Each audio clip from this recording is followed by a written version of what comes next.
Welcome back, detectives. Let's dive into another horrible case. The case of Theresa Kiel. Theresa Kiel, a teacher from New York, was born and lived for a time in the Queens area. She later moved to Long Beach, Florida, where she married a well-known dentist. Unfortunately, her husband passed away in 2004. Theresa had two children from this marriage, Francesca and Vincent.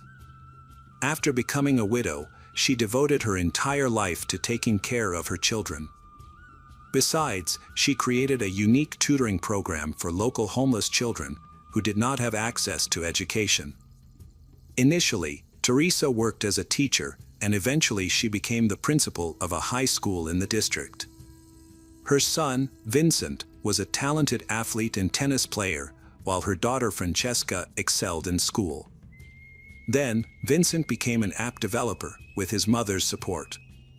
Francesca worked as a waitress while attending classes at the community college nearby.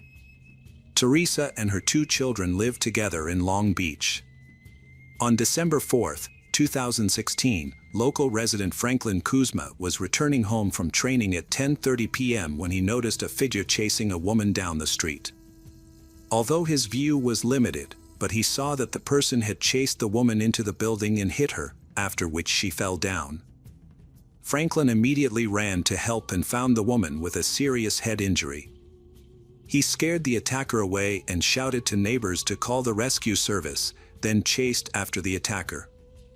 He followed the attacker into a dark alley, but lost sight of him and could not continue the pursuit. Franklin returned to the crime scene, where the police had already arrived. The victim was 56 years old Theresa Kiel, who was alive but in serious condition. As she was being loaded into the ambulance, her son Vincent arrived, and a neighbor informed him about the incident. Vincent was in shock, having dined with his mother just a couple of hours earlier. The police began examining the crime scene, which was at the entrance of an apartment building. A hole in the wall indicated that the criminal's first blow missed its target. Theresa had resisted the attack. The possibility of robbery was ruled out because her wallet and phone were found next to her. Given the brutality of the attack, the police believed the motive was personal. Franklin, a neighbor who witnessed the attack and chased the suspect, provided a detailed account of the incident. He described the attacker as tall, strong, and athletic. The attacker's face was partially concealed by a hat and a bandage. Despite using search dogs, no trace of the suspect was found, suggesting he fled by car. Near Theresa's house, a blood-stained dumbbell was discovered and became the main weapon in the case. It was sent to a lab for analysis. Records supported the sequence of events, and Franklin's neighbor obtained an image of the suspect, but it was of poor quality, obscuring the face. Franklin was seen pursuing someone carrying a sports bag. It is possible that inside were clothes that the suspect had changed into before disappearing. However, Theresa's daughter, Francesca, could not be reached. Her brother Michael and Vincent reported that Francesca left home about 10 months ago, after starting a relationship with Ralph Kepler. The relationship caused family tension since Francesca was 18 and Ralph, at 26, had a dubious reputation. He was a former athlete and worked as a correctional officer. Francisco often argued with her mother, who urged her to end the relationship and return home. The family believed Francesca might be involved in the attack on her mother, suspecting Ralph's involvement. Right after the attack, Theresa fell into a coma. Doctors reported severe injuries from a blunt object.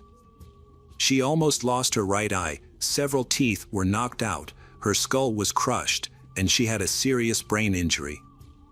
She was connected to life support.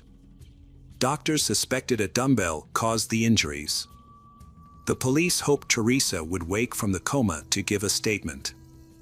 Meanwhile, detectives conducted a more thorough investigation into Francesca and Ralph. The investigation revealed conflicts between Ralph and the Kiel family, which could be a motive.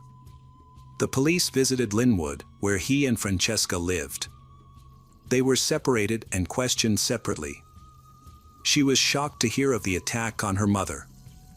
Detectives were skeptical, but she insisted they had an alibi. She and Ralph were at home all night wrapping gifts and watching football, they providing a selfie posted online 11 minutes after the attack as proof. Ralph, in another room, supported her story, saying he only left the house once that day, around 11 a.m., to buy a lottery ticket and then returned home.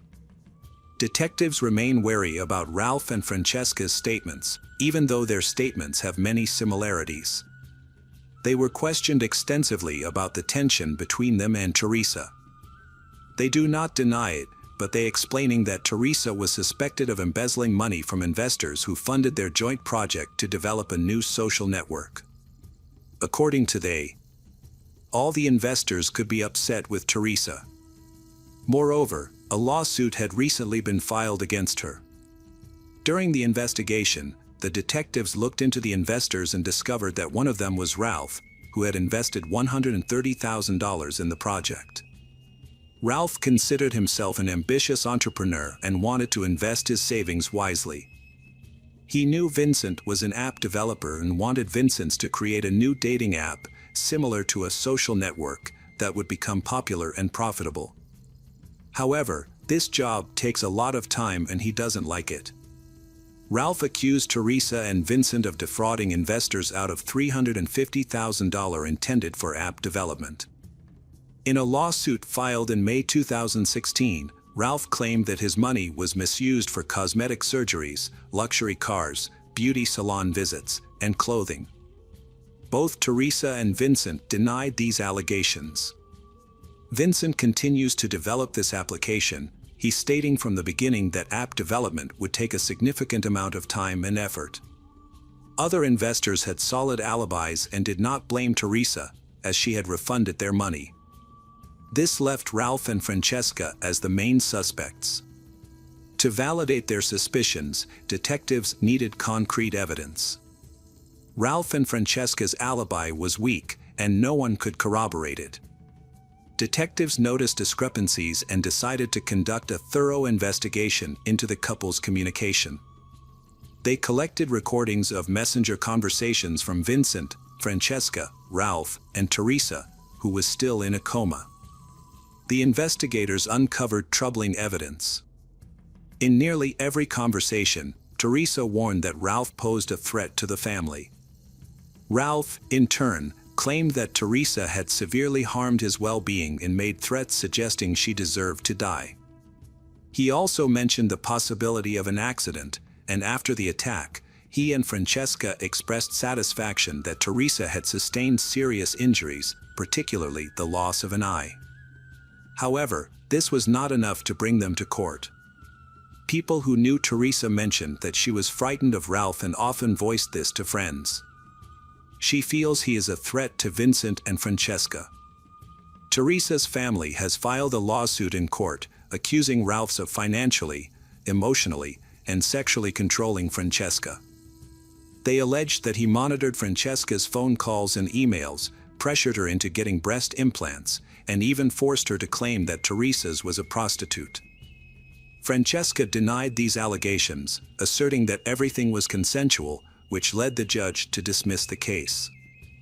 During the trial in December 2017, Ralph alleged that Theresa and Vincent had received a substantial amount of money from him to develop a dating app but used it for personal expenses instead. However, these allegations were unsubstantiated because Vincent demonstrated that he was still actively working on the project. The investigators investigated Ralph and Francesca's phone records and discovered a phone number linked to Spytech, a company that sold tracking devices. It turned out that Francesca had purchased a GPS tracking device from them. 2 weeks before the attack, Francesca's emails contained alerts from the device she used to track Theresa's location. Both she and Ralph had the ability to change the device's batteries and knew when it needed to be done. On the day of the murder, December 4th, Francesca ordered a taxi, which allowed investigators to trace the vehicle that Ralph used. Detectives spoke with the taxi driver, the driver recalled that he had given a ride to a man who matched Ralph's description. The driver described him as a tall and strong individual. He was acting very strangely. He seemed nervous, climbed into the back seat, and bent down as if trying to hide from someone, and got out at the station. Although the price of the trip is $5, but he paid nearly $20 and quickly left. CCTV footage from the station was reviewed, and the man's appearance matched Ralph's description in several ways, particularly regarding his body type and clothing. This evidence was sufficient to warrant Ralph's arrest. On January 24, 2018, Ralph was charged with attempted murder using a dumbbell. DNA evidence from 2 individuals was found at the scene. The police tried to collect a DNA sample from Ralph for comparison, but he insisted on having a lawyer and refused to provide a sample. He was taken into custody, and bail was set at $50,000. During this time, they obtained a DNA sample that was taken from him without his knowledge. After paying the bail, Ralph was released from prison but was placed under house arrest while awaiting trial. Investigators continue to look into Francesca's involvement in the crime, suspecting that she might be an accomplice. Friends of Francesca reported that Ralph had manipulated her into. He tells her that her family is trying to usurp the inheritance left by her father. This led she to distrust her family. The DNA analysis results from the dumbbell found in November 2018 are in. It contained Theresa's blood, as well as DNA that matched Ralph's DNA. The police obtained over 20 warrants to search electronic devices and communication records for more information. It became increasingly clear that Francesca was involved in planning the crime, especially after examining her personal computer and phone. In the months leading up to the attack, she had researched online about the effectiveness of DNA testing on vulnerable areas of the head. This strongly suggested that she was looking for the most effective way to kill her own mother, Theresa. On November 10, 2018, Theresa's family made the difficult decision to disconnect her from life support after she had been in a coma for 2 years without any improvement in her condition. Doctors had indicated that there was no chance of her returning to a normal life. This decision resulted in more serious charges for Ralph and Francesca, who were arrested again, now facing murder charges. They maintained their innocence, but the evidence against them was overwhelming. Eventually, they detailed their involvement in the crime. On December 4, Francesca found Theresa at a diner, where she was having dinner with Vincent. Meanwhile, Ralph was waiting for she to come home. After the attack, Francesca called a taxi for Ralph, who fled the scene. To create a false alibi, Francesca used of their mobile phones from home in Linwood to post a selfie on social media, which she had taken earlier and stored in a cloud for this purpose. There was overwhelming evidence proving Francesca and Ralph's guilt, so the trial was reopened in late 2019. The prosecution offered a plea deal to the couple to lessen their sentences, which they both accepted. Ralph Kepler pleaded guilty to second-degree murder and aggravated murder, receiving a life sentence with the possibility of parole after 22 years. Theresa Kiel pleaded guilty to unintentional murder and was sentenced to 13 years in prison, with the possibility of parole after 9 years. Hi everyone, thanks for returning. Let's unravel another perplexing mystery. The case of Emma Jangestig. Arboga, a small town in Sweden about 160 kilometers west of Stockholm, experienced a crime in 2008 that remains one of the most shocking in the country. On March 17, 2008, a 20-year-old mother of 2, Emma Jangestig, was spending the evening with her children. Her eldest, Max, was 3 years old, and her youngest, Saga, was 1.5. Emma was preparing dinner while waiting for her fiancé, Torg Hellberg, who was still at work and expected to return in a few hours. Emma had been divorced for a year when she met Torg. They quickly developed a relationship and moved in together. The couple bought a house. This move took place just 2 months before the tragedy. Although Torg was not the biological father of Emma's children, he cared for them as if they were his own. It seemed that Emma had found the perfect partner to build a complete family and raise her children. Nicholas, the biological father of Max and Saga, maintained contact with the kids. He had a reserved relationship with his ex-wife, Emma, but spoke with the children almost every day. Around 6 p.m., Emma and the children sat down for dinner. Torg couldn't join them this time because he was working late, but he said he would be home soon. While waiting, Emma decided to use the time to message her family and friends. She used a messaging app to chat with her sister, and their conversation continued smoothly until her sister received the last message at 19:07.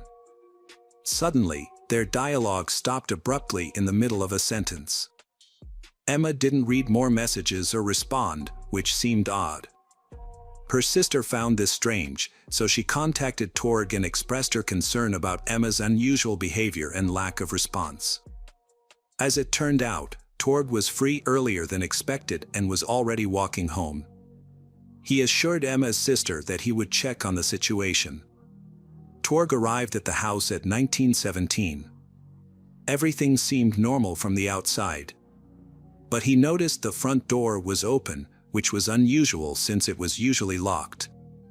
Sensing something was wrong, Torg cautiously entered the house and was met with a shocking sight. The corridor was in complete disarray, items were scattered on the floor, and some pieces of furniture were broken. Initially, he couldn't understand what had happened and thought it might be a children's game that had gotten out of hand.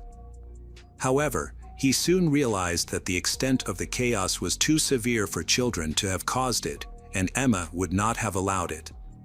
He called out to all the household members by name several times, but there was no response. Suddenly, at the end of the hallway, Torg noticed a suspicious figure on the floor. As he approached, he was horrified. He saw a small body lying in an unusual position with many cuts on its face and head. Emma lay next to it, her body covered in blood. Realizing he needed to act quickly, Torg called the police at 7:20 p.m. The police received the call from Torg, a distressed man who was desperately calling for help. He explained that someone had attacked his family while he was away. In the background, a woman's moans could be heard. The police quickly dispatched police and ambulance services to the location. Doctors arrived within minutes. By then, Torg had discovered that all 3 family members had suffered severe head injuries, so severe that they were unrecognizable. To their surprise, doctors discovered that all of the victims were still alive and breathing. Everyone was immediately taken to the hospital for emergency care. Max and Saga were in critical condition, while Emma's injuries were slightly less severe. Her was placed in intensive care and put into a medically induced coma. Doctors predicted from the start that even if the children and mother survived, the brain injuries they suffered would likely have long-term effects on their lives. Doctors battled to save the victims. Meanwhile, forensic experts examined the scene of the horrific attack, which looked like a scene from a horror movie. The area was cordoned off for a thorough examination due to the severe chaos inside the house. Unfortunately, the medical team left many traces while providing aid and transporting the victims, which led to displaced objects and lost evidence. The attack clearly happened within a 13-minute window between 19:07, when Emma's sister received her last message, and Torg's emergency call at 19:20. Initially, Torg, the head of the family, was suspected. However, he had a solid alibi as surveillance cameras had captured him on his way home, thus eliminating him from the suspect list. With the time intervals clarified, it became clear that he was telling the truth.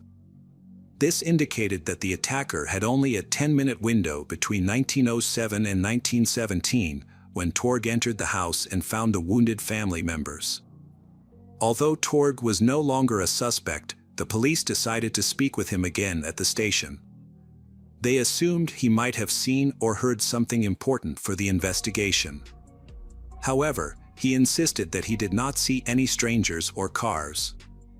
The only thing that seemed suspicious to him was the unlocked door of the house. Police then suspected Emma's ex-husband Nicholas as a potential suspect. Torg explained that Nicholas had constant conflicts with Emma over communication about the children, division of assets and alimony. These issues escalated at times, and she even went to the police because she feared for her safety. However, this was long before the tragedy. Eventually, they reached an agreement and everything was resolved. The police are working hard at the crime scene to gather more information. The perpetrator could be someone close to Emma. Looking at the level of attacks on the victims, it seems that there was a personal motive.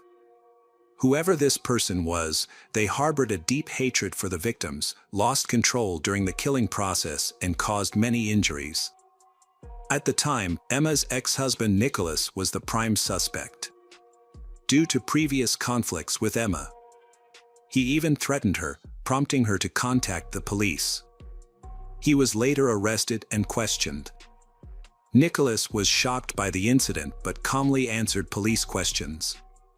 He had an alibi for the time of the attack, as he was in another city. Although the alibi has not been verified, his behavior suggests that he is not the killer. The police's only hope is 3-year-old Saga, who is still fighting for her life in hospital. If she survives, she could be the police's only witness, providing vital information about who the killer is. The victim's family fear the attacker may return to harm Saga again. To protect her, 24-hour security has been deployed to the hospital. She is in critical condition and doctors believe that even if she survives, she may be permanently disabled and might not remember the attack. No other witnesses to the attack could be found. The neighbors neither saw nor heard anything, so the police started reviewing the surveillance cameras in the area. They hoped to track the attacker and determine his origin. It was also crucial to find the murder weapon, which might have traces of the criminal. Therefore, patrol officers carefully examined the area and even used search dogs, but unfortunately, this yielded no results. Forensic experts found that the children had been attacked with a heavy object, such as a hammer or similar tool. The children had been hit with such force that their skulls had been fractured. Each child had been hit multiple times, indicating the intensity of the attacker's rage. This behavior was an important clue. However, it is not possible to identify anyone capable of doing so.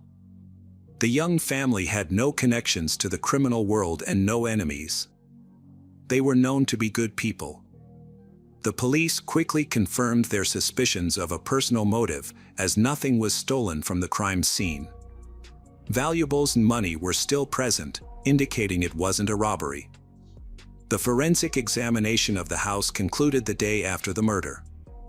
By then, Nicholas was removed from the list of suspects because his alibi was verified, and he was released. Emma is still in a coma and the investigation is making no progress. The case attracted considerable media attention. The area had a low crime rate, and the choice of victims and the level of cruelty were shocking. Police contacted local people through the media, which aroused the interest of those living near Emma's house. A passerby reported seeing a man dressed in black with a hood standing hesitantly in the doorway of the house at around 7 p.m. About 5 to 10 minutes later, the same witness, returning from the shop, saw a suspiciously frail man dressed in black run out of the house, get into a car and drive away immediately. He did not get a good look at the person and could not describe the car, but he thought the driver might be a woman disguised as a man. Several other witnesses later gave similar descriptions of a man in the area. It was clear that the man dressed in black was the suspect before the attack. A man then went to the police and reported his ex-girlfriend, expressing concern about her recent inappropriate behavior. She was identified as Christina Scherer, 31, born in Hanover, Germany. When she was 11, her father left the family and they had limited contact after that. Christina then moved to New York and lived with relatives in Manhattan. After returning to Germany, Christina settled in Göttingen, where for the next 6 years she studied history. She then went to Greece and participated in RASP. While in Athens, she worked at a hotel and as a historian. Later, she moved to Crete and worked in another hotel. In August 2006, Torg, a 20-year-old trader, vacationed on Crete and stayed at Christina's hotel. On his first day there, he met Christina, and they began a romance. They spent 5 days together on his vacation and continued to correspond after he left. Christina later visited him in Sweden, where they spent several days together. After her visit, she suggested going skiing, but he was not interested. Torg admitted that during this time, he noticed that Christina seemed very different than when she was on vacation, and he felt suspicious about their relationship. In January, he told Christina that their relationship was over, but she couldn't accept it calmly and tried everything to fix it. She kept messaging him, urging him to reconsider and get back together. In March 2007, she visited Sweden for 2 weeks and convinced Torg to have dinner with her. He agreed, but during the meeting, he made it clear that they could only be friends. Christina accepted this and left, but after some time, she returned to Sweden again, insisting on a new meeting, considering that this should be the last dinner together at which they would clear things up. During this meeting, she suggested giving their relationship another chance, but Torg firmly refused, as he believed the matter was settled. The Christina informed the Torg that, since they would no longer be in a relationship, she wanted to visit him to collect some items she forgot during a previous visit. Torg agreed to her request. After a brief visit, Christina left. However, the next day, she called again asking for help because she got lost near a castle. The Torg went to find her, and when he did, she admitted that she had taken a large dose of drugs the previous night, intending to end her life due to their breakup. Feeling compassionate, Torg allowed her to stay the night. He contacted her family in Germany to express concern over Christina's situation, informing them about her mental health issues and suggesting they admit her to a psychiatric hospital. Torg was confident that she needed help and hoped treatment would resolve her obsessive behavior. Additionally, he felt she would be far enough away not to disturb him anymore. Her family arranged for her to stay in a psychiatric clinic for 3 weeks. Unfortunately, even this did not stop her. In the summer of 2007, she moved to Stockholm with the intention of staying long-term. Christina rented a house and began looking for work. It was later discovered that in January 2008, she went to Germany but returned on February 20th. After her return, she wrote to Torg, saying that she had given birth to his son. Christina also revealed that she had given the child up for adoption due to her mental health problems. This caused confusion for Torg, as he did not know about her pregnancy. Christina mentioned that she had just gone on a business trip to Germany and that their child might have a genetic blood disease. She said that if the doctor's answer was confirmed, the adoptive parents would contact Torg to discuss the matter. Torg was confused by this. At the time, he was in a serious relationship with Emma and they lived together with her children. In January 2008, they moved into a new house.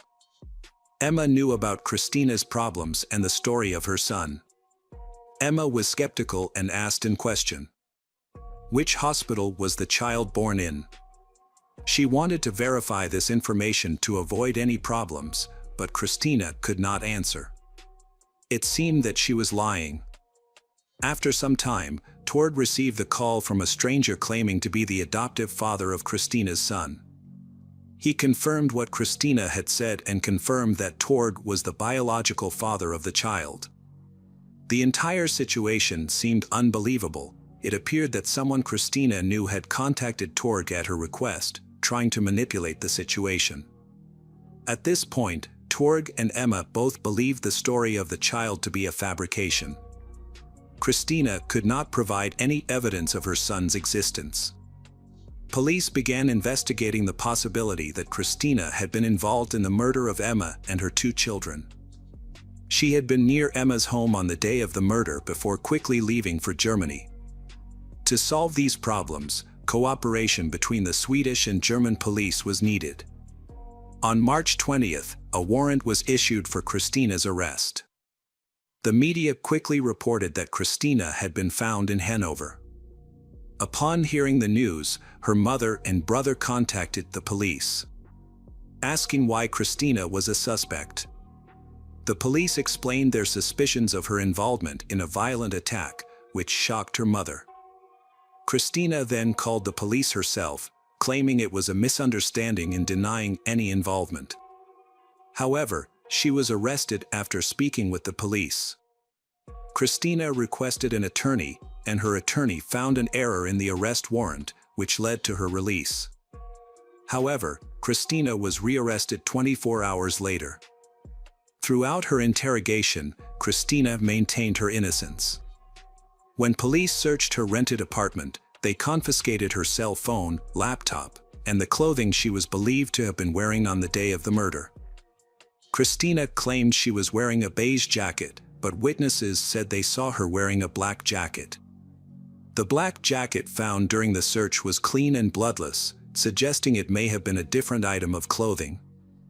The key evidence was found in search queries on Christina's laptop, which had many photos of Emma and her children and a blueprint of their home. This showed that Christina was planning the crime.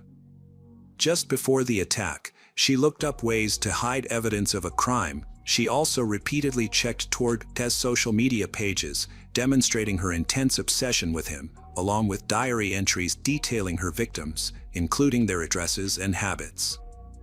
On March 27th, Emma emerged from her coma.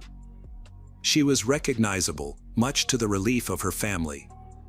Police prepared for a crucial interview when Emma was able to communicate clearly, taking care not to mention her children to protect her mental state and ensure accurate responses.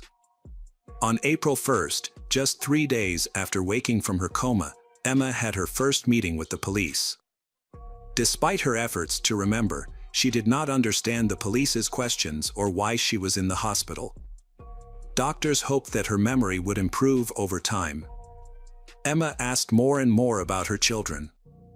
After her first interview, a doctor briefed her about the attack but did not go into detail.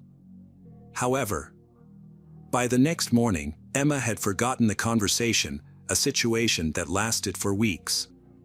Because of her fragile condition, officials chose to provide only vague answers about her children and prevented her from accessing newspapers or TV. This restriction frustrated her further, as she couldn't understand the situation. She continued to believe her children were alive, despite her initial memory lapses.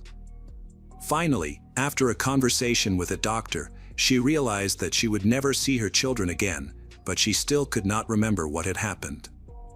She believed that she had been in a serious accident. At this time, forensic experts did not find any of Christina's DNA or fingerprints in Emma's house. It is possible that Christina's attempt to stage the murder was successful. Additionally, they were unable to find a murder weapon. In March, Christina's roommate reported to the police that a hammer had gone missing from her toolbox. The hammer matched the description of the murder weapon, indirectly linking Christina to the crime. However, without strong evidence to charge, the investigation continued. Police focused on shoe prints found at the scene of the children's murders. Several other footprints, belonging to the paramedics, the 3 victims, and Tord, were not involved and were discarded. However, police did identify prints from sneakers not worn by family members or police. They identified the brand, style, and size that Christina had worn. A photo on her personal page showed her wearing the same pair of sneakers, in the same size, but this evidence remained circumstantial. Video surveillance recordings from the railway station provided significant evidence, showing that Christina, wearing her jacket, visited the city at least 3 times in the week before the attack. Her last visit was on the day of the murder, March 17th. Although the images were unclear, her identity was confirmed through mobile phone geolocation. When questioned, Christina could not clearly explain her presence in the city. She later stated that she was there for work.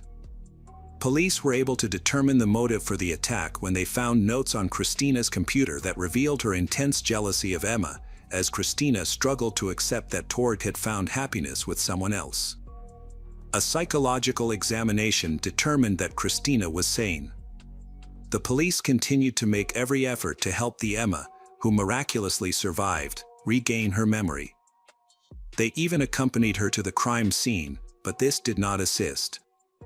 Then, a few days later, there was an unexpected breakthrough. Emma suddenly recalled that on the evening of March 17th, someone had knocked on the door. The Emma opened it to find a girl in dark clothes and a hood standing there. The stranger introduced herself as Christina and immediately struck Emma on the head with a heavy object. It is frightening to think about what happened next in the house and what the defenseless children went through. On July 29, 2008, Christina Scherer appeared in court in Sweden, charged with double murder and attempted murder. Her defense team remained hopeful, considering the evidence against her circumstantial and easily dismissed. However, Christina's strange behavior complicated matters.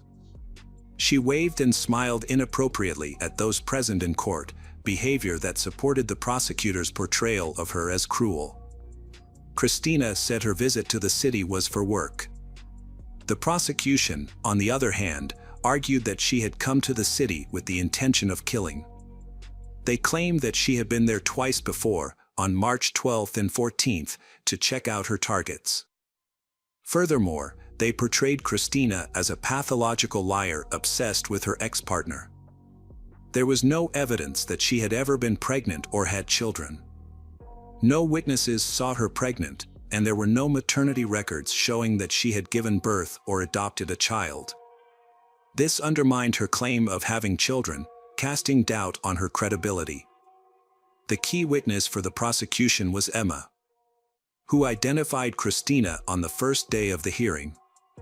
She recalled that about 10 minutes before returning from work, she opened the door and encountered the person who had killed her children. Emma was so shocked to see the killer that she fainted in the courtroom.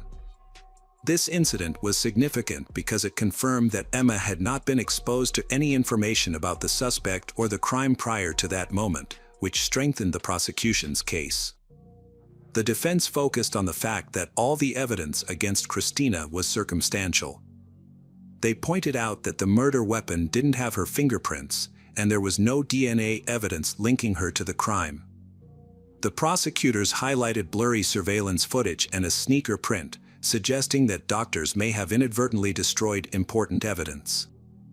Additionally, one witness recalled seeing Christina near the crime scene, which supported her presence close to Emma's house, where another witness identified the attacker.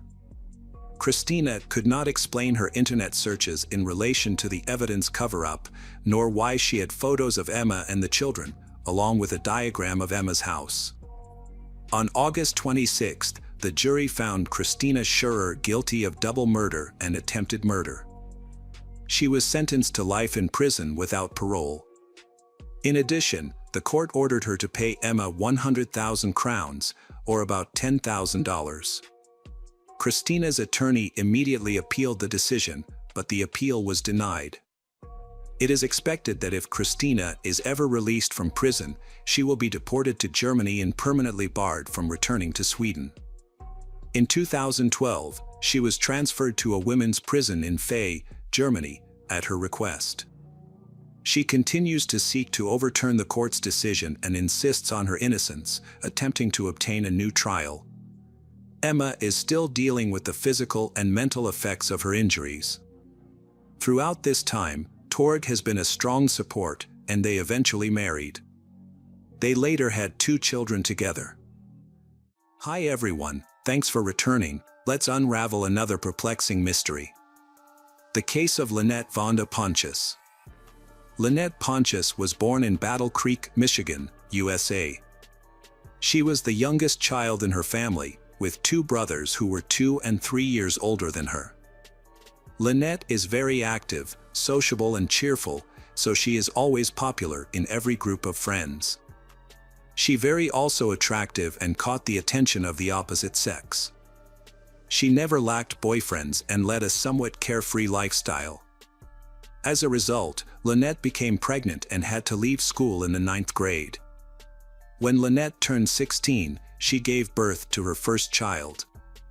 She lived with the child's father for a while, but they eventually broke up. He showed no interest in Lynette or the baby. He disappeared and ignored all to contact him.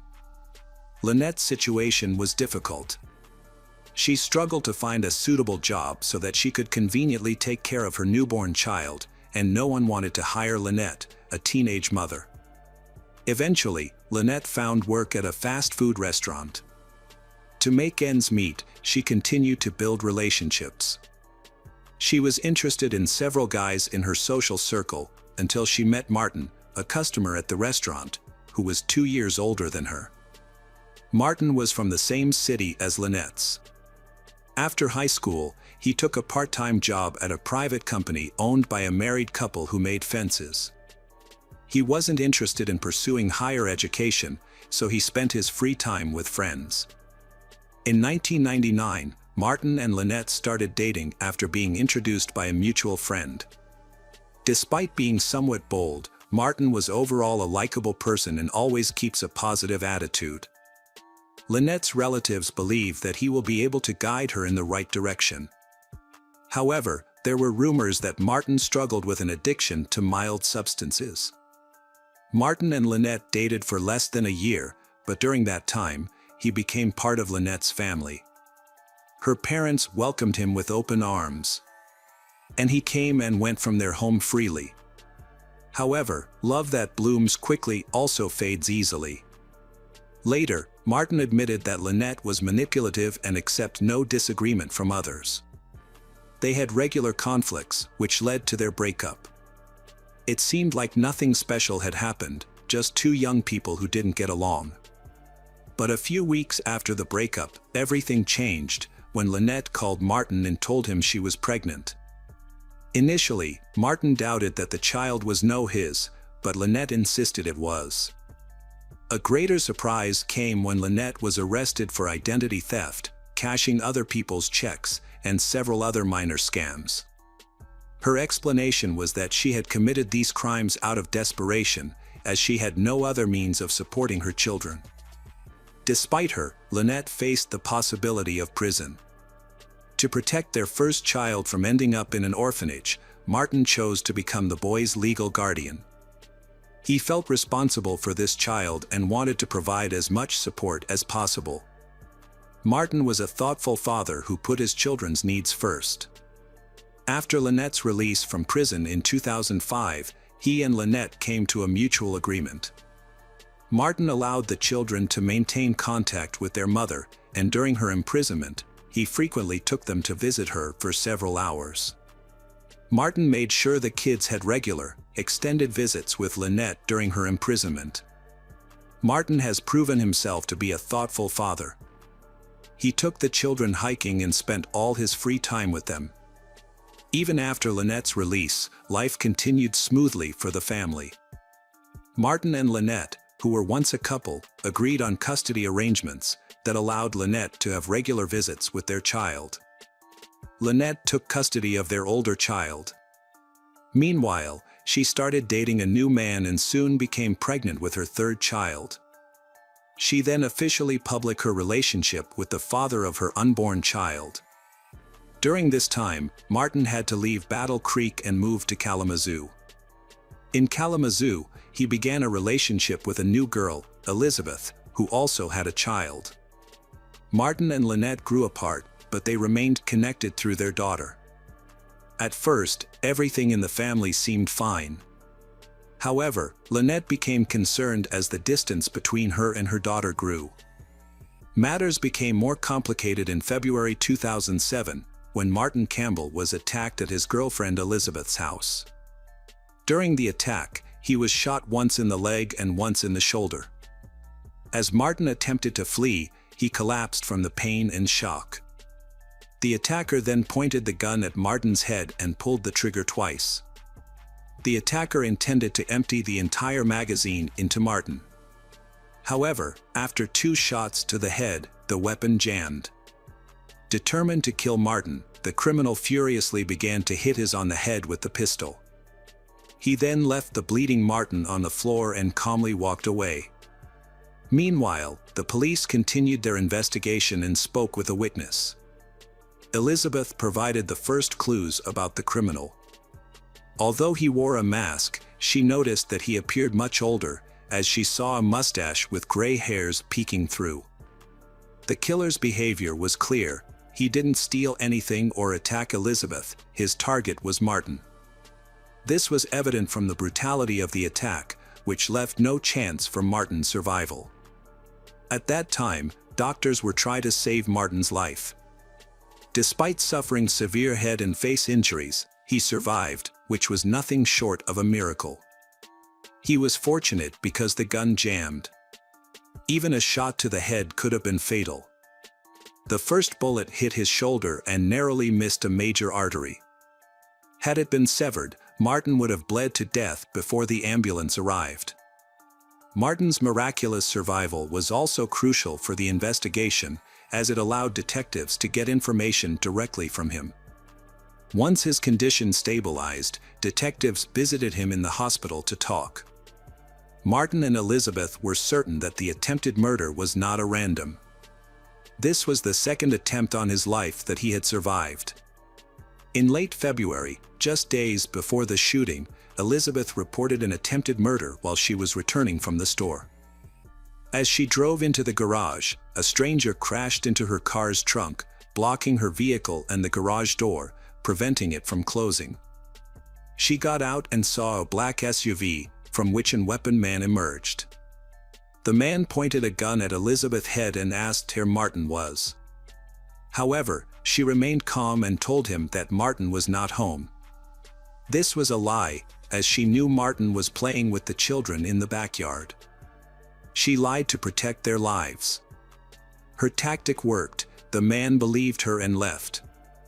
Before leaving, he mentioned that Martin owed him a large sum of money, and he was there to collect the debt, warning that he would not leave them alone. At that time, Elizabeth contacted the police and provided a detailed description of the man and his car. Additionally, a neighbor witnessed the skirmish, sensed something was wrong, and noted the car's license plate. However, the police discovered that the car was reported stolen and registered in another state, which did not help the investigation. It seemed the search for the criminal had reached a dead end. Nevertheless, a similar car was found a few blocks from the attack site in an apartment complex parking lot. The police attempted to track down the driver of the black SUV but were unsuccessful. The day before the unexpected attack, a masked man broke into Martin and Elizabeth's house and shot Martin at close range. Martin was certain that the killer had been sent by his ex, Lynette Pontius. She was the only person with a motive against he. Her criminal record raised suspicions, as she had previously spent 2 years in prison for financial crimes, including fraud and extortion. However, initially after her release, there were no issues, and Martin did not restrict her communication with their child. Lynette quickly begins to control things and she wants more. She sought to control the process of raising her children and would behave brutal when she was dissatisfied with something. This led to constant conflicts. As a result, Martin decided to reduce the time his daughter spent with her biological mother, Lynette, which further angered she. Finally, she went to court to dispute Martin's custody. However, she faced an obstacle due to her previous convictions, which worked against her, giving Martin a strong chance of winning. This could have been the last straw, making her hate him more and more. Investigators had several questions, particularly about why Lynette had resorted to such actions. Until now, no one had ever observed any aggressive behavior in Lynette. All her relatives and friends knew her as a kind and cheerful person. Additionally, it was clear that the attacker was an older man on both occasions, suggesting that Lynette might truly be innocent. To find answers, the detectives decided to directly contact the main suspect in organizing the assassination attempt. They were surprised to discover that Lynette had left her hometown the day after the shooting at the house Martin. Elizabeth found it suspicious to exclude Lynette from the suspect list. However, finding and detaining Lynette was not easy. It was discovered that she was trying to flee the country, and a nationwide search was launched to capture her. During this time, detectives received another lead. It was revealed that Martin may owe large sums of money from criminal organizations. Some of Martin's friends mentioned that he had been in debt for a long time. Martin used to consume soft substances and smoke. He admitted this to the police but insisted that those days were behind him. Martin claimed that he only used these substances during his meet with Lynette and had quit his bad habits long ago. Before Lynette was caught, a prisoner from the local jail informed the police that Lynette had approached him some time before the attack, offering money to carry out an attack Martin. Lynette was searching for a mercenary to kill Martin. She devised a cunning plan. Accordingly, the killer must win Martin's trust, and after a while, get him drunk or full of mild narcotics to ensure unconsciousness. Afterward, the hired killer would eliminate Martin. Lynette believed it would be best to make it look like an accident. Overall, she didn't care about the method, as long as Martin dies, so that she can gain custody of their daughter. Later, the police gathered evidence from various individuals who reported receiving similar requests and provocations from Lynette. Many people claimed that she had tried to hire them as mercenaries, but none of them were actual shooters, and they all declined the offer. Fortunately, the police quickly identified the killer, who was likely the person who agreed to help Lynette. This suspect was a 59-year-old man named Joseph Lover, who was romantically involved with Lynette. He had a history of involvement in numerous serious crimes. Joseph fit the description of the attacker and was capable of carrying out such a bold attack in broad daylight. The brutal massacre aligned with the style of Joseph, a man who had spent most of his life in prison. However, when the police attempted to locate him, they discovered that he had left the city around the same time Lynette disappeared. It is likely that they fled together. Lynette and Joseph managed to stay hidden until February 13, 2007, when they were discovered near the Mexico-US border. They had been planning to escape to another country to avoid facing justice. However, Lynette realized she needed to retrieve some important documents she had left behind in Mexico and had to return for them. Unfortunately for them, the police were already there waiting to capture them. 5 days later, they were taken into custody, which was a great relief for Martin, who was worried about another attack. Although he was pleased with the arrest, the investigation struggled to communicate with the criminals. Surprisingly, Joseph was very cooperative with the detectives. He admitted he was driving a stolen car and having a pistol, hoping for a reduced sentence. However, he consistently denied being involved in the attack and attempted murder of Martin. Lynette partially backed up his claims, stating she had hired a mercenary to confront Martin. Her intention, she said, was not to kill him but to scare him into relinquishing custody of their daughter. Being separated from her daughter made Lynette extremely miserable.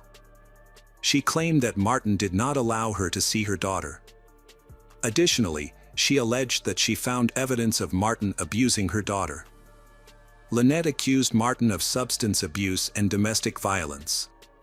She also shared details about their relationship, stating that Martin had repeatedly beaten her, which led to their breakup.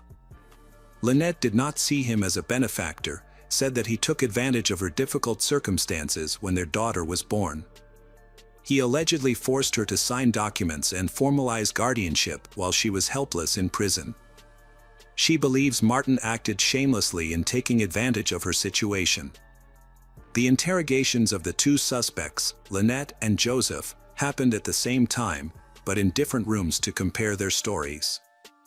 The investigators, having received information from Lynette, decided to confront Joseph. Initially, Joseph refused to tell the truth. However, once he learned that Lynette the crime was trying to turn him in to the police, Joseph changed his story. He claimed that Lynette had first approached him in 2007 with a request to kill Martin. Lynette didn't care how Martin died, she just wanted him gone forever.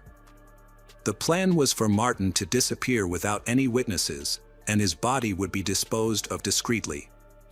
But Lynette didn't expect Joseph to act in a dramatic manner. Joseph's story matched with what the police already knew. During the investigation, the police chose to disclose this information to observe Lynette's response. Lynette, however, cleverly refused to give a statement and asked for a lawyer.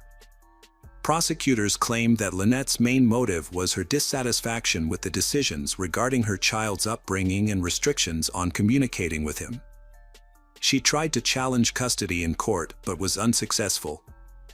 After that, Lynette didn't stop and decided to hire a hitman.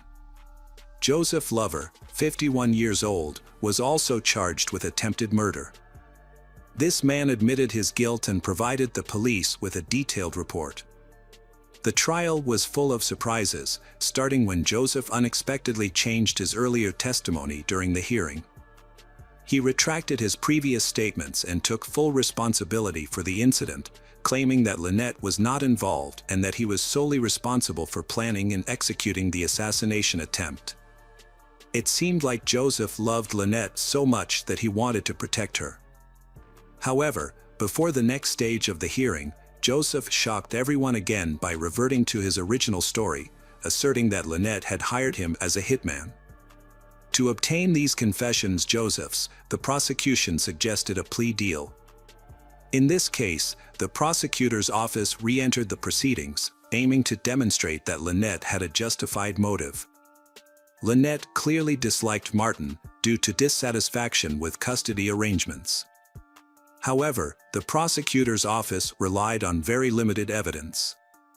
In reality, there was nothing concrete to directly implicate Lynette in the crime. There were no phone records or messages, and Joseph, the sole witness, was unreliable, which weakened the prosecution's position. Lynette's lawyer effectively used these weaknesses to persuade the jury of her innocence. On October 3rd of that year, Joseph confirmed to the jury that Lynette was the mastermind behind the plan to kill Martin. He confirmed that she had formulated the whole plan. However, his numerous contradictions and retractions during the testimony made the jury question his credibility. The defense then made a surprising move. According to Lynette, Martin was an abusive father who often physically harmed his daughter. She presented photos showing bruises on the child's arms and back as evidence. In response, Martin's family defended him by disputing these accusations. They suggested the photos only showed minor abrasions that a child might get accidentally, arguing they did not resemble signs of abuse. They even implied that Lynette herself might have caused the bruises. Despite the defenses put forward by Martin's relatives, Lynette successfully raised doubts in the jury's minds, she portraying herself as a victim. This thing aimed to make Martin's murder seem like an act of kindness in protection of the child. In the end, the lawyers portrayed her accomplice, Joseph, as a true hero. They argued that Joseph was protecting Lynette and her daughter. Lynette did not ask for Martin to be killed, she only wanted to scare him. However, Joseph, a seasoned criminal, believed he was rescuing the girl from cruelty and tyranny, which led him to kill Martin. Additionally, the defense argued that Lynette could not have planned the murder herself, because if that had happened, she would likely have faced life in prison. This was inconsistent with the image of a loving, caring mother seeking custody of her child. Now, the jury had to make a decision in this complicated case. On October 5, 2007, after lengthy discussions, the jury announced the verdict in this case. Lynette was found guilty of orchestrating the attack. Her extravagant lifestyle and criminal record worked against her. The jury didn't believe the lawyer who portrayed Martin as an abuser involved in domestic violence against the child. In fact, there was no evidence to support these claims. Lynette's family was shocked by the jury's verdict. Initially, Lynette was sentenced to life imprisonment with the possibility of parole after 50 years, but the sentence was later changed. However, the judge considered Lynette to be a socially dangerous person. He sincerely expressed his hope that no parole board would ever decide to release the woman. Lynette remains in the Huron Correctional Facility for Women. She has served enough of her sentence to apply for parole and has submitted a petition. Lynette is hopeful about being released soon. But no decision has been made yet. Martin's family hoped she will never be released. Her accomplice, Joseph, received a life sentence without the possibility of parole. Hello friends, welcome to our channel. Today we're going to take a look at another horrible case with you. The case of Ana Ramirez. Amanda and Ana Ramirez, born on January 8, 1992, in Camden, New Jersey, USA, are identical twins, arriving just minutes apart. From a young age, they were incredibly close, often wearing similar clothes and choosing the same toys. Their relationship was characterized by understanding and genuine emotional, with conflicts between them being rare. Although they were born in the USA, they come from a family that emigrated from Puerto Rico, a large family with the dream of achieving the American dream. Despite facing challenges, their family's unity and love helped them overcome difficulties. Amanda and Ana were seeking a better life in the USA. When they grew up, their family gave birth to another daughter. Of course, Amanda and Ana stood them out because of their identical appearance. From a young age, their parents emphasized the special bond they had since their time in the womb. They slept in the same crib during their first months, which contributed to their close relationship. As they grew older, Amanda and Ana did everything together and acted as a team. They were very close and always stayed by each other's side. Their mother encouraged this bond, hoping Amanda and Ana would always support each other. And indeed, they did. Amanda and Ana took their first steps together, holding hands to keep from falling. The two girls, who grew stronger together, they were inseparable during kindergarten, elementary, and high school. Their bond stayed strong into adulthood, and it seemed like nothing could break this pure sisterly union, which grew stronger each year.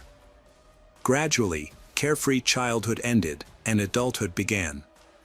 Ana had better relationships with man. She was the first of the twins to get married and become a mother. She was described as a loving and dedicated mother who did everything for her kids. At that time, Ana had completed courses and received certification in a field of activity related to helping people. This accentuates her friendly and positive personality. Colleagues and friends admired Ana's kindness, describes her as a friendly and humble beauty. When Ana became a mother, she had to balance her career with her family responsibilities, striving to create a bright future for her daughter. Later, she had 2 more children. Ana still maintains regular contact with her family, especially her beloved twin sister, Amanda. She often comes home to visit her grandparents, mother, brothers, and sisters. Ana and Amanda still keep in regular contact, they exchanging messages and phone calls to share their daily experiences. When Ana had a daughter, Amanda was eager to know all about her niece and frequently inquired about her. Amanda helped Ana a lot, supporting her in taking care of her children and learning the fundamentals of motherhood.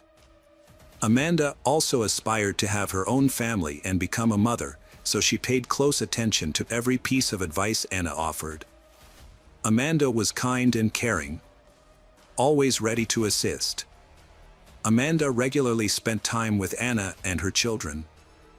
During the first few years of her life, Ana's eldest daughter spent a lot of time with both her mother and with her aunt, Amanda. This allowed the aunt, Amanda, to bond with her niece and gain valuable childcare experience. These skills and knowledge later proved useful to her.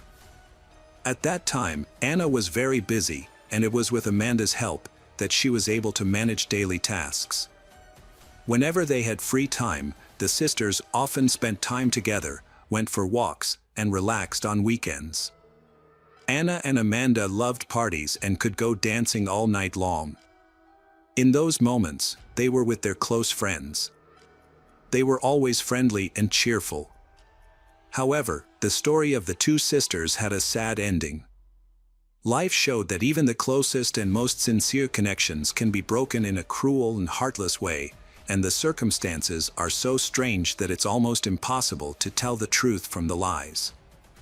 In 2019, Anna and her twin sister Amanda were both 27 years old. Anna had 3 children, while Amanda had just given birth to her first child. During this time, Amanda was experiencing a difficult period in her life. She struggled with emotional problems after giving birth. She was diagnosed with postpartum depression, and her family around to support her. To help her sister Amanda through this difficult time, Anna often tried to bring some joy into her life. Amanda frequently met with Anna to have a drink and discuss the difficulty of motherhood, which both sisters understood well. On the evening of June 22nd, the sisters planned to attend a party with close friends. After the party, they intended to visit their cousin before heading home.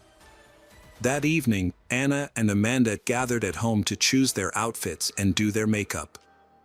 At the party, they had a great time, laughing and enjoying themselves. The next morning, Anna and Amanda posted a photo together on Anna's social media page and captioned it that they were having fun. Nobody anticipated that this cheerful post would be the last one where both twins would be alive. Just a few hours later, the police received a call from a distressed girl who said she had found her sister on the street. The caller is Amanda, and she urgently requested the officers to hurry. Amanda reported that Anna had been shot in the chest but didn't know who the shooter was. She noticed a deep cut on the right side of the chest. Anna was lying on the street right in front of their cousin's house, where they had spent most of the evening drinking and taking selfies. Amanda mentioned that they had visited a brother whom they had not seen for a long time, and it seems a conflict erupted there. Around 5:30, Anna was injured and collapsed on the sidewalk. After receiving the call, the medics quickly arrived at the scene. They found Anna lying on the asphalt in a pool of her own blood, while Amanda was not nearby. Anna had lost a large amount of blood, putting her life at risk, so urgent action was required. The police also responded and reached the scene after the ambulance. Anna was on the ground, seriously injured, bleeding, but still alive, with a deep wound in her chest. The medics promptly placed her in the ambulance and administered first aid during the ride. The police hoped Anna could identify her attacker, but she lost consciousness in the ambulance due to severe blood loss and was immediately taken to a medical center. On the way to the hospital, doctors tried to keep Anna alive. However, less than an hour later, at 6:20, the medical center staff pronounced her dead, unable to save her. This news was a devastating shock for her family. Suddenly, overnight, Anna, a mother of 3 children, was gone because of a violent act. The motive behind this senseless act was completely unclear. Anna was kind-hearted, empathetic, and had no legal issues or criminal history. Was she the victim of a random or intentional crime, and should the investigation focus on those around her to find the killer? The investigators quickly noticed that Anna's belongings, such as her money and mobile phone, were left untouched, suggesting she was not robbed. The violent nature of the incident indicated it was personal. Police began questioning neighbors, but they confirmed that Amanda's account of Anna arguing with her cousin was untrue. Several witnesses reported hearing only Anna and Amanda arguing loudly, with no men's voices present. This went on for a considerable time, until the arguments stopped and the medics arrived. The police detectives came to Amanda's apartment to gather information.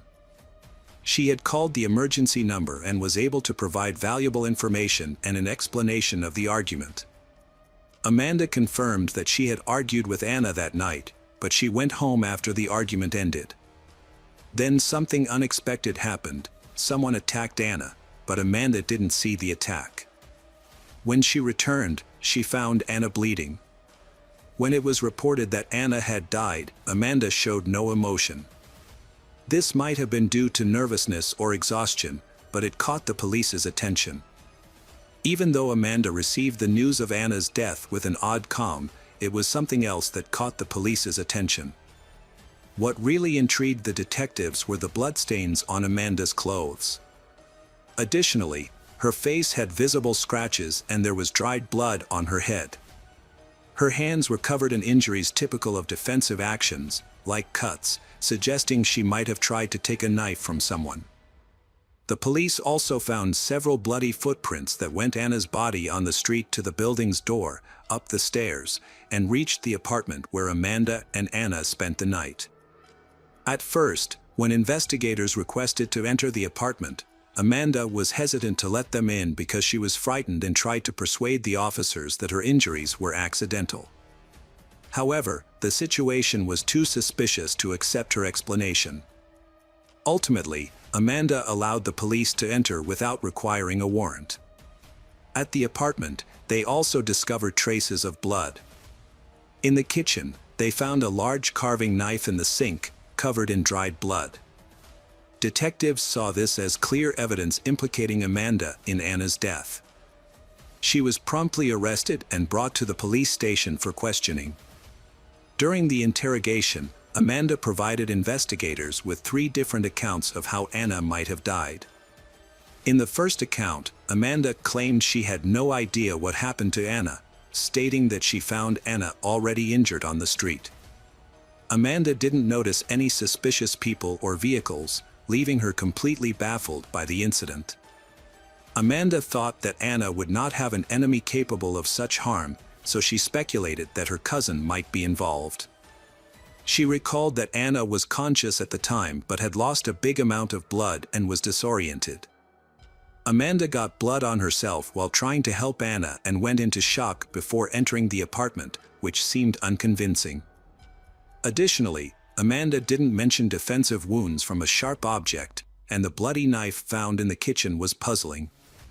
Upon realizing that the police thought her story was a lie, Amanda attempted to revise her story. It's important to note that Amanda was very intoxicated, making it challenging for detectives to follow her narrative. Her testimony was confused and contradictory. Despite this, she offered a revised version of the incident that evening. They were at their cousin's house drinking. As morning approached, Anna drank too much and felt unwell, so she decided to order a taxi. When the car arrived, she said goodbye and left, but no one confirmed that she got into the car. After which Amanda decided to head home. On her way, she discovered Anna injured on the street. Anna had a severe chest wound and was bleeding heavily, but she couldn't explain what had happened. Amanda quickly called an ambulance and notified the police. The detectives attempted to reach the cousin who owned the apartment to verify Amanda's story. However, at the time, this was never done. Realizing her difficult position, Amanda desperately offered a third version of events. She confessed that while they were drinking, a fight broke out between she and Anna. Under the influence of alcohol, Anna lost control and punched she in the face. Although Amanda was momentarily disoriented, but she quickly regained her senses. She recalled feeling furious after Anna hit her, but then she experienced a memory lapse. Amanda intended to enter the apartment to cool down, but moments later, she found herself standing on the street in front of Anna, person who is bleeding. According to Amanda, she doesn't remember what happened during this time. The latest and most credible version of events is that during this time, she went into the apartment and took a kitchen knife. The conflict had subsided by then, although no one witnessed the incident, but all evidence suggests that Anna was killed. When Amanda saw Anna in that state, she went back to the apartment to grab a cell phone and call emergency services. During this time, she tossed a knife into the kitchen sink. She contacted the medics but stayed in the apartment, overwhelmed by shock. Sadly, Anna's injury was too severe, and she passed away. This tragedy deeply affected the She family. The news about the incident became a main topic in the media, especially within their local community. Many interviews were conducted, and most people found it hard to believe that such a tragedy could occur between them. Anna and Amanda's sisters were known to be so close, to the point that few can remember any petty quarrel between them. During this time, Amanda was arrested and sent to the County Correctional Center to await her murder trial. Her lawyer claimed the crime was accidental and argued that Amanda should be released on bail and placed under house arrest to care for her newborn daughter. However, the judge denied this request because of the crime's severity. Amanda was denied bail as she was deemed too dangerous for society. Concerns were raised about her emotional state, so psychiatrists frequently evaluated her. They found no mental disorders, deeming her sane and fit to stand trial. During this time, investigators thoroughly verified all the information provided.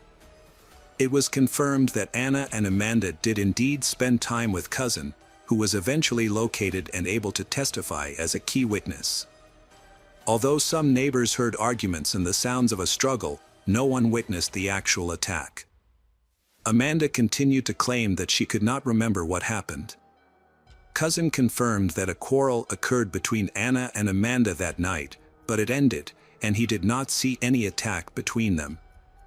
The cousin stated that then Anna and Amanda had calmed down, and everything seemed normal. He never expected that Anna and Amanda, who had been so close since childhood, to be involved in something as unthinkable as a stabbing. The cousin confirmed that before things settled down, Anna and Amanda did get into a fight. This might explain the scratches on Amanda's hands and face, as well as more serious defensive wounds, deep cuts on her hands, suggesting they fought by a knife. However, the cousin did not know the reason for the sisters' fight. In September 2019, Amanda gave the investigators her final account of events to the best of her memory.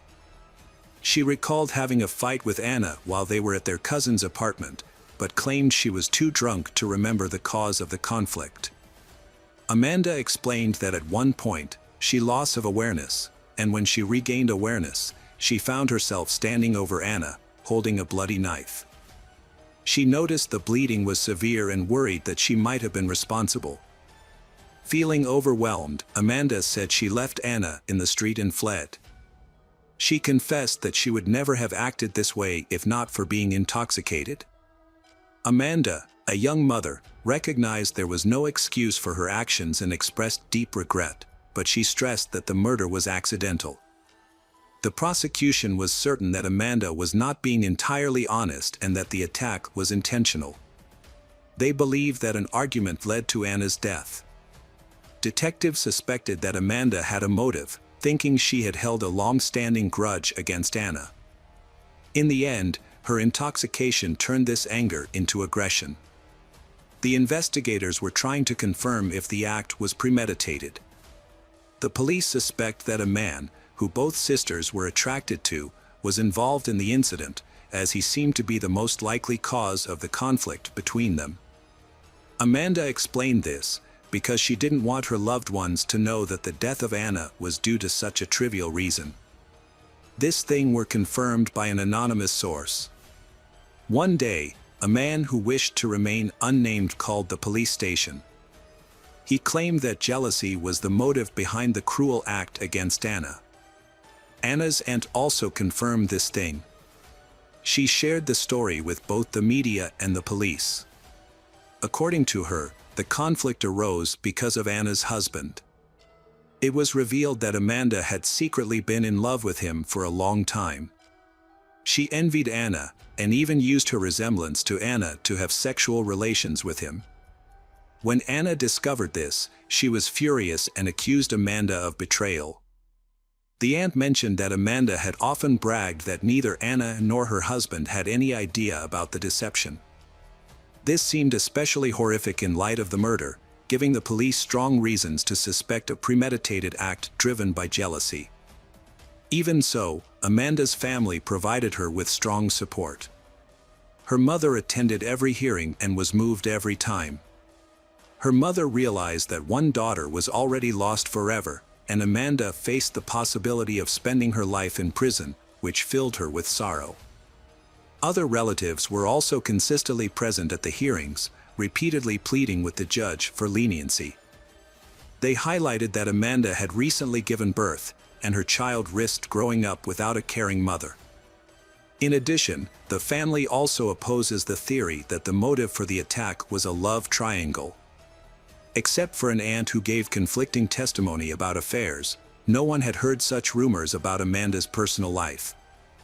Everyone saw how warm and close the relationship between Anna and Amanda was. Even during the last party, they seemed very friendly. It was unlikely that they would have maintained such a close connection after the betrayal. Amanda's younger sister, named Monica, who was 19 at the time of the trial, claimed that Anna and Amanda had a very strong bond. She was sure there couldn't be any love triangles in their lives. Both sisters were decent and wouldn't get involved in something like that. Monica said that Anna had been in a long-term relationship with a man named Luis Rivera, who was also her husband. During that time, Amanda also had a boyfriend, with whom she had a child, and they were planning to get married.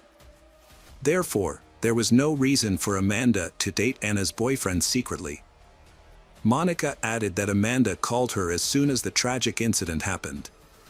Amanda cried a lot during the phone call, insisting she did not remember anything. Monica believed that, in her current state, Amanda would be honest and confess if she were guilty. Consequently, she dismissed the prosecutor's suggestion that Amanda was involved with Anna's husband. Anna's husband also denied having any affair with Amanda's, stating that he could easily differentiate them and such deception was impossible. The prosecution continued to question Amanda, they trying to understand the motive behind the massacre, but they couldn't get any more information. Despite the murder, the entire Ramirez family and those connected to Amanda dismissed the idea of a love triangle as fiction. They were convinced that the case materials were fabricated by the police to treat the crime as a premeditated attack, which would mean imprisoning Amanda for a longer time. Anna's husband, Luis, firmly denied the aunt's statements. However, the prosecution continued with this theory, suggesting that Luis was unaware of being manipulated. The accusation of infidelity was central to the prosecution's strategy, which deeply enraged the entire Ramirez family. Amanda's lawyer mentioned that the incident might not be solely related to alcohol intoxication that night. Anna and Amanda drank a lot, but the aggression was due to postpartum depression. Amanda faced emotional issues after her pregnancy and struggled to manage them. Her lawyer explained that her mental state, along with excessive alcohol consumption, triggered an episode of uncontrollable aggression. Unfortunately, there wasn't enough evidence to support this claim. A psychiatric evaluation revealed that Amanda was fully aware of her actions. The tears of the mother and the pleas of the sisters had a positive impact. In November 2019, Amanda reached a deal with the prosecution. This deal resolved the controversy surrounding her motive and spared her family the ordeal of a lengthy trial. In the end, Amanda received a sentence of only 6 years in prison. She will be eligible for parole after serving 5 years. During the sentencing hearing, Amanda was overcome with emotion, breaking down in tears and trembling. She acknowledged that her actions were inexcusable, expressing remorse to those present. For Amanda, the most severe punishment was the pain of loss she would feel for the rest of her life. Amanda asked for forgiveness. Although inconsolable, but the family said they held no grudges and considered the punishment fair. Furthermore, Amanda's mother and younger sister announced they would continue to support she and her children until her release. Anna's mother took responsibility and custody of Anna's children. All the children went to live with their grandmother. Welcome back, detectives. Let's dive into another horrible case. The case of Thaler Wright. Thaler Wright was born on April 23, 1988. Friends and family described her as energetic and full of life.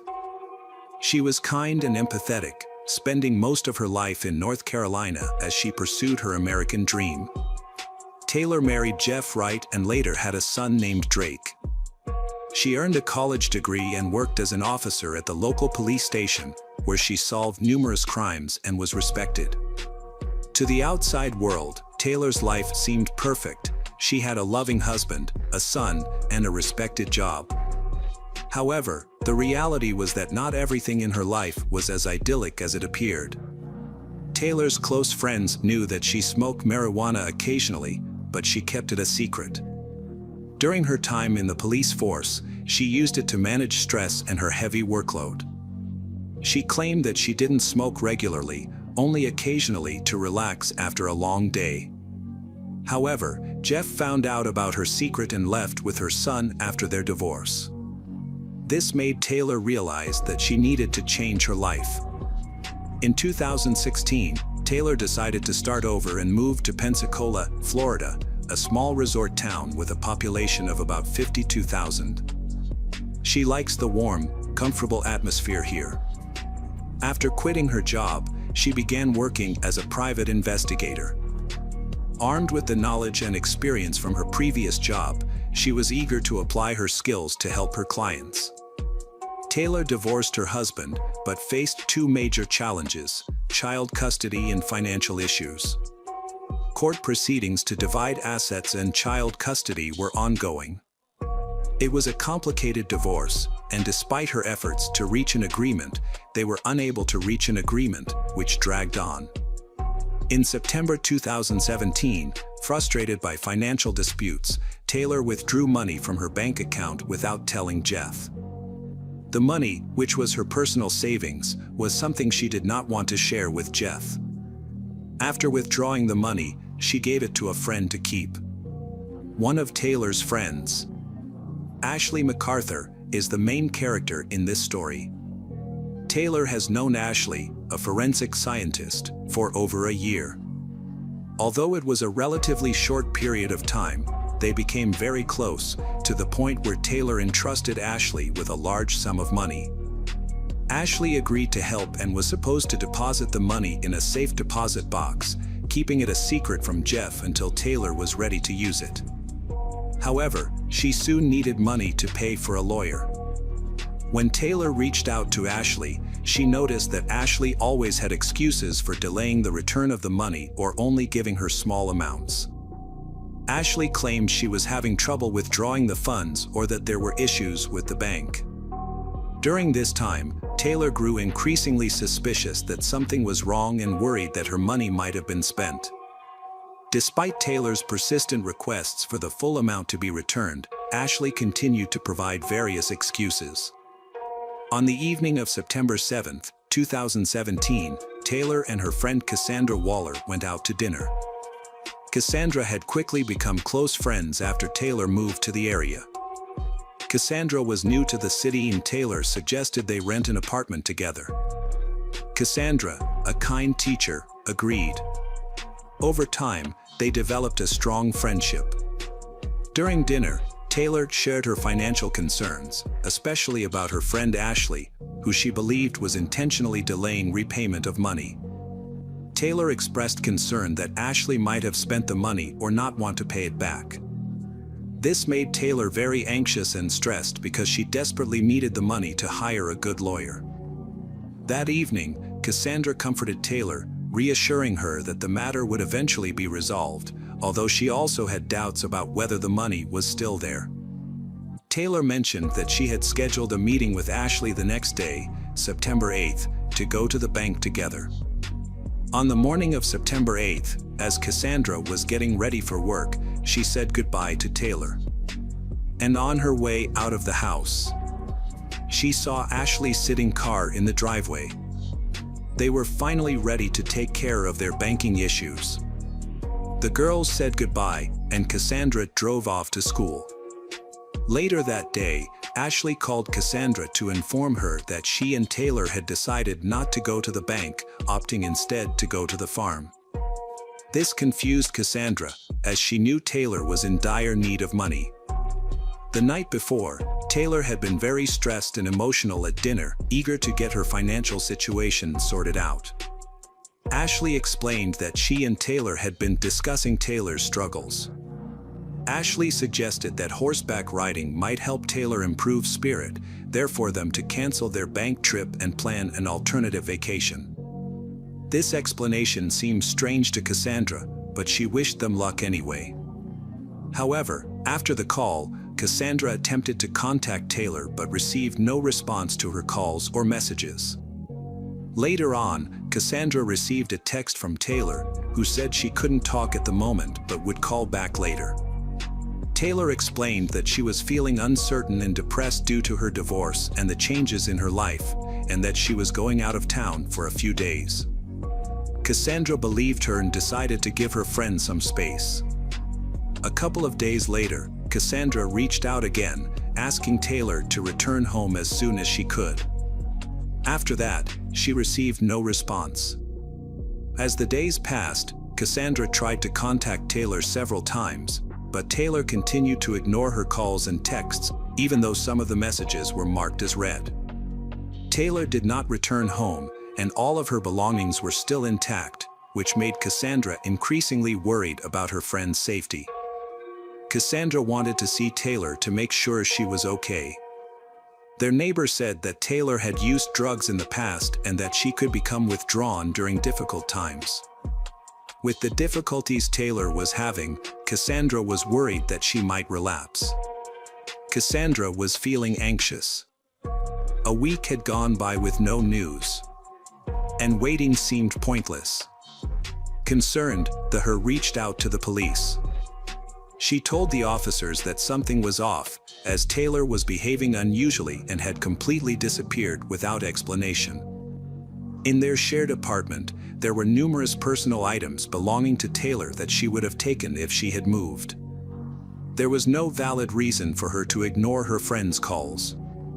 Until now, Thaler had never done anything like this. After hearing Cassandra's story, the police took note of the unusual aspects of the case. The police focused on the time frame of her disappearance. Naturally, they interviewed Cassandra first, since she lived in the same house as Thaler and had a close relationship with her. Meanwhile, searches were conducted in the apartment that Cassandra shared with Thaler. In the apartment, the police found Thaler's identification, some cash, and an unloaded revolver. Cassandra explained that they kept weapons in the house for self-defense, but they had never used them.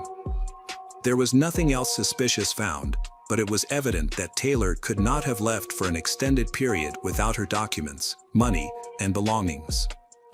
Cassandra was questioned several times, and she quickly felt that the police suspected her and shifted their focus to proving her innocence. Despite this, she continued to cooperate with the investigation because she wanted to find out the truth. Eventually, she was ruled out as a suspect. Police initially focused on Jeff, given their contentious divorce, which involved the division of assets and custody of their son.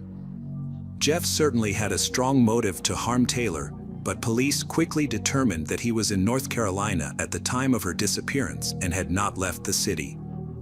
He had recently remarried and was focused on building a new life, with little regard for his ex-wife.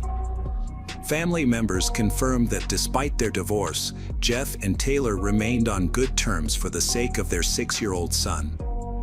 Jeff was known to be non-confrontational and had never harmed Thaler. He was not even aware that she had withdrawn money and tried to conceal it. Therefore, there was no reason for him to be angry with her, prompting police to immediately eliminate him as a potential suspect. The police then decide to talk to Ashley, whom Cassandra had mentioned. Her behavior is very unusual. They bring her in for questioning, and the police quickly notice that she is even flirting with the police, which shows that she is not at all concerned about her friend's disappearance. Ashley seems to believe that Thaler is okay. She knows that Thaler has been addicted to marijuana in the past and thinks that Thaler is not really missing but is simply indulging her addiction. Ashley speculates that after receiving some money, Thaler relapsed and went off to use. However, this explanation seems unconvincing because Ashley had previously told Cassandra about the trip to the farm, but she didn't mention that. Only when the police press her does Ashley reveal that they went to the farm because Thaler wanted to relax. During the trip, Thaler confided in her about the stress she was under from the divorce proceedings, which had affected her mental health. After some time, Thaler expressed that she was tired and wanted to go home. She called an Uber and left. Ashley reported that she hadn't seen or heard from Thaler, despite making several attempts to call her. The police were aware of a money issue that Ashley was supposed to resolve but was avoiding, leading them to suspect she was hiding something. Suddenly, Ashley started mentioning a safe deposit box and money, claiming she had no knowledge of the funds being talked about. At this point, the police were confused as there was no clear information regarding the money. Police then decided to look into text messages between her and Thaler. They discovered numerous discussions about money, with Ashley frequently postponing meetings and transferring money. In the text messages, they talked about going to the bank on September 8th to withdraw money. Police requested footage from cameras near Thaler's home. After reviewing the videos, they found the women near Thaler's apartment, which matched Cassandra's earlier account. Ashley was in a car in front of the house when Cassandra left. Thaler then left the house and left with Ashley. Using geolocation, police tracked Thaler and Ashley's movements. Police reviewed surveillance footage from across the city and saw them buying beer and food, which appeared to be normal. However, no further information about their whereabouts was available after that. Inconsistencies began to appear between Ashley's testimony. However, the police decided to release her because they did not have enough evidence against her at that time. After that, Ashley contacted the police station almost daily to check on the progress of the investigation and to see if they had any new information. She wanted to help and often recounted the details of that day, as well as places where Thaler might have gone. During the conversation, she suggested that police should search alleys and talk to people who are selling illegal substances. She believed that Thaler was simply depressed and using drugs uncontrollably, and she repeatedly urged the police to follow up on this lead. She also talked about some suspicious suspects that she had seen with Thaler. Despite Ashley's best efforts to appear concerned, but police are still investigating her connection to Thaler's disappearance. Video evidence shows that Ashley visited the bank after Thaler went missing. During that visit, she withdrew money from Thaler's card. Police are particularly concerned about any potential conflict between Ashley and Thaler. Ashley had a strong motive for her actions, the $34,000 in question. It is suspected that she deliberately delayed her response because she did not want to return the money. Fearing that Thaler might report this to the police, Ashley may have decided to eliminate her friend. With Thaler missing for such a long time, there are concerns that she is no longer alive, but this needs to be confirmed. Ashley had a significant advantage. She worked for the police department and was married to a former deputy chief of the Battery Falcons. This created a difficult situation for the officers, who could not be sure of their safety while investigating her. As a result, they chose to keep the investigation secret. In October, Ashley was called in for questioning again. As the case progressed, documentary and circumstantial evidence accumulated that linked her to Thaler's disappearance. The police noticed a marked change in Ashley's behavior. She went from being outgoing and flirtatious to being withdrawn and clearly anxious. By this time, the police had verified that most of her previous statements were lies. They presented her with clear contradictions in her testimony and began investigating the cashing of hidden checks, which were likely to have forged signatures. At the very least, this could lead to accusations of fraud, but there could be darker motives behind these actions. Ashley initially claimed that she and Thaler had gone to East Milton, where they allegedly spent the day at a farm with animals. They were last seen on surveillance footage at 11:45 a.m., which was the only footage of Thaler alive during her initial interview. She was recorded on surveillance cameras in various locations throughout the day, but she was seen alone. As the police continued to talk to Ashley, she became increasingly nervous. Her answers became more confused, and she struggled to explain the discrepancies in her story. The police obtained a search warrant for the farmhouse but found no evidence in the large area. They then asked about the checks to determine if they were indeed counterfeit. If the checks were genuine, that would mean that Thaler was still alive when Ashley went to the bank, but Ashley could not give a clear answer. She just said that the checks could be real. While examining the geolocation data on Ashley's cell phone, police discovered that she had been staying at Britt Road for an extended period of time. This was another farm owned by her family. In fact, they had been there for several hours before Thaler disappeared. Ashley again confirmed that Thaler was going to buy a truck from a dealership. But this time, she added new details to the story. She said that Thaler was going back to the farm. Ashley had not mentioned these details in her earlier statements, claiming that Thaler had asked her to keep the incident private. Ashley believed that Thaler was still alive and would come back, so she did not want to harm her reputation in front of the police. However, she lied multiple times, leading the police to lose trust in her.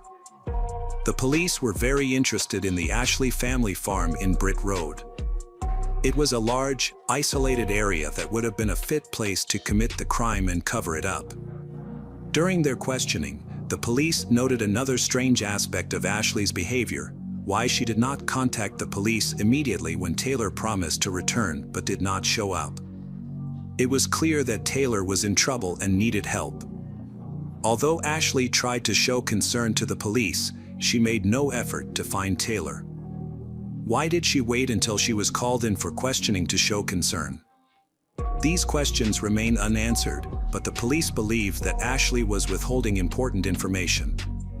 After her trip to the farm with Thaler, Ashley frequently called the police station to check on the investigation into her friend's disappearance, especially after her initial interview. She was anxious to know if she was being considered a suspect. After her conversation with the police, Ashley realized that she was the prime suspect in the case. She decided to ask for a lawyer, which ended her visit to the police station. On the morning of October 19, 2017, Ashley returned home. That afternoon, police obtained a search warrant for the farm where she and Thaler had been staying. Specially trained dogs were deployed in the search, and within 2 hours, they discovered a suspicious burial site. It was a small pit that appeared to have been recently dug and had been covered with concrete.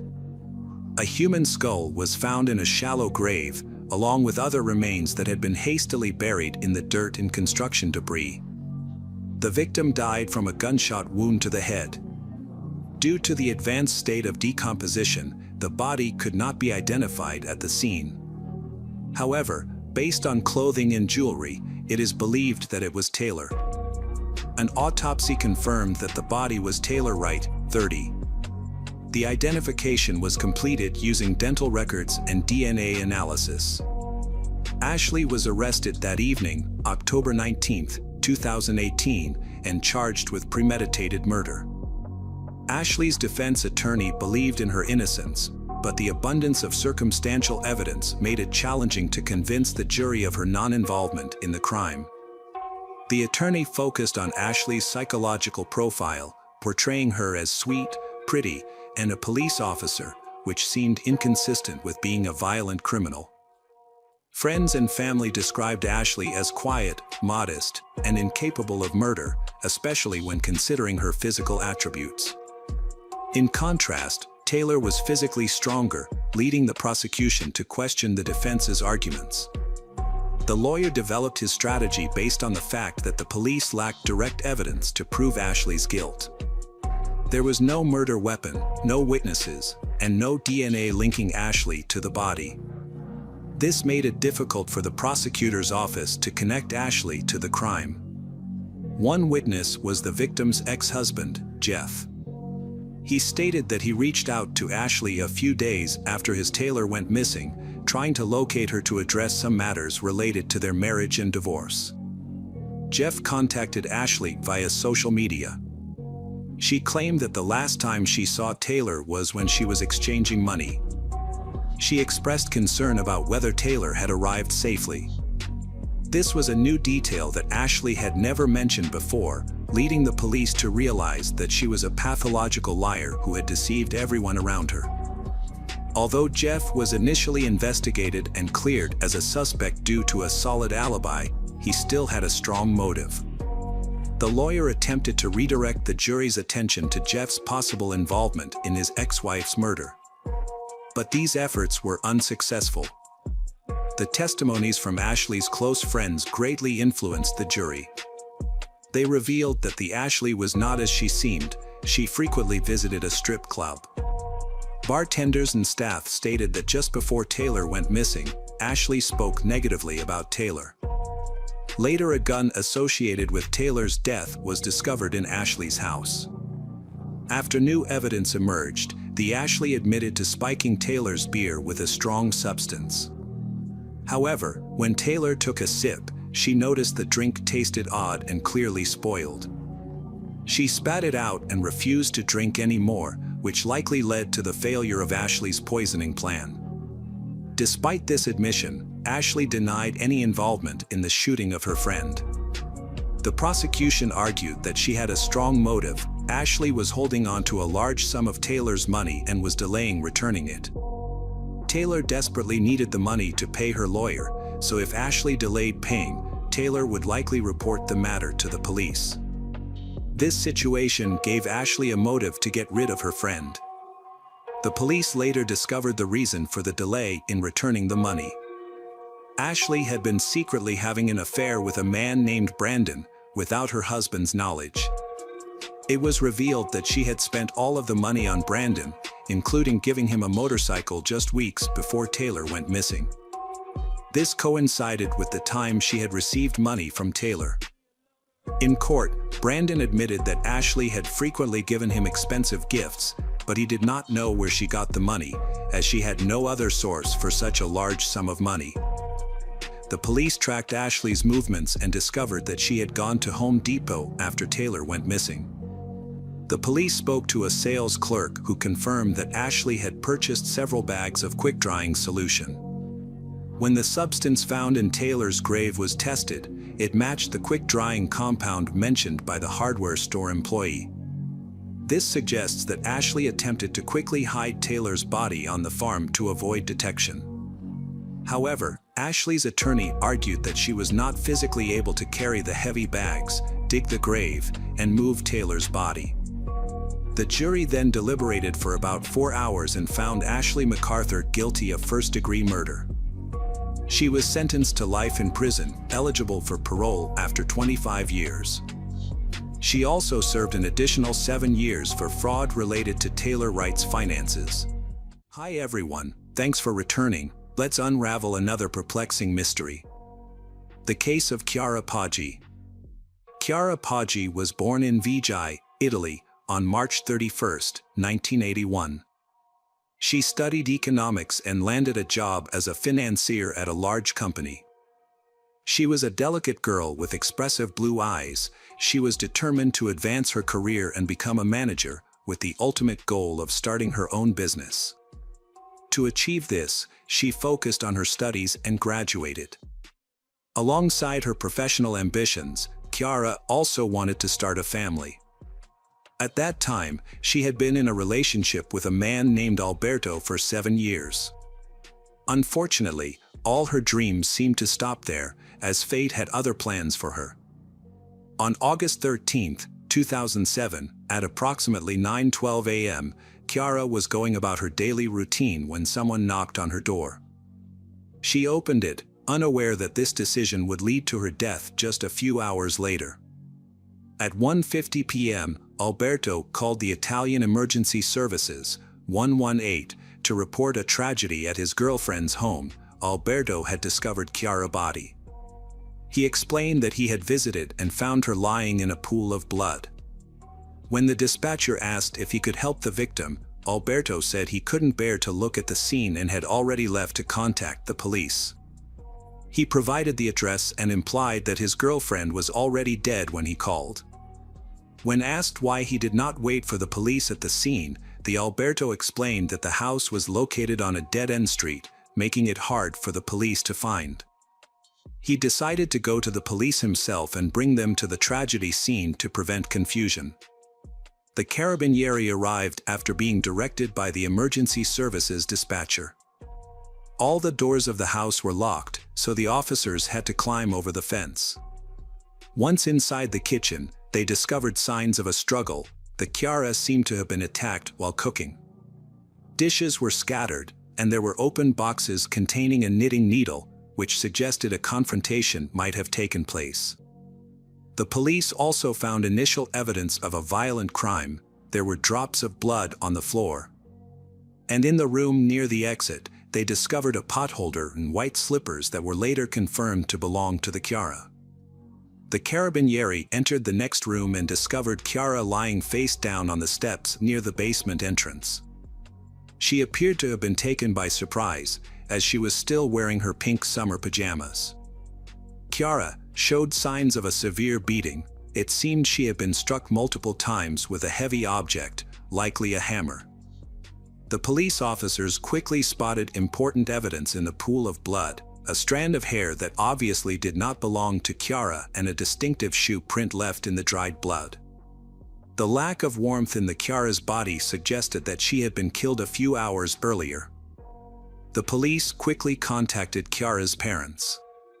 Rita, the mother, was on vacation in Trentino and had missed the call. She called back around 3:30 p.m. and was so distraught by the news that she nearly fainted. She rushed back to the city. When Rita arrived at the police station, her husband, Giuseppe, Chiara's father, was there. Nicola Stassi, Alberto's father, was also there when his son was brought to the station. Alberto called his father for support. Alberto, 20, shared his story of events with the police by the time Chiara's parents arrived. Alberto said he called Chiara at 9:45 a.m., but she did not answer. He was not concerned at first, thinking she might still be asleep. After noon, he made several attempts to contact her on both her cell phone and her home phone, but received no response. At 11:15 a.m., he decided to go play golf. After returning from his match at around 12:30 p.m., Alberto found all of Chiara's doors locked and she was not answering his phone calls. Worried, he climbed over the fence and tried to open the door, but it was locked. He then broke in through the kitchen window, the only way into the house. Inside, he found the TV on.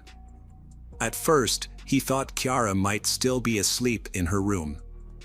However, when he could not find her, he went into the kitchen and saw drops of blood on the dishes. He then went into the living room, where he discovered her body, leaving him in shock. It's strange that he didn't approach Chiara to check on her or try to help. Instead, he ran to get the investigator. At that moment, she was still alive, and she might have been saved. Rather than ensuring his girlfriend was okay or providing first aid, he left the house and headed to the police station. Once in the car, he called for an ambulance. During the police interrogation, they noticed his odd behavior and questioned why he didn't check if the girl was breathing. Instead of helping her, he just ran away and called the police. Alberto explained that he was scared and confused, which led him to call for help right away.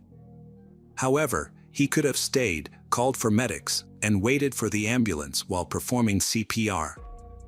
He claimed he left because he felt unsafe in the house after the attack and sought protection from police.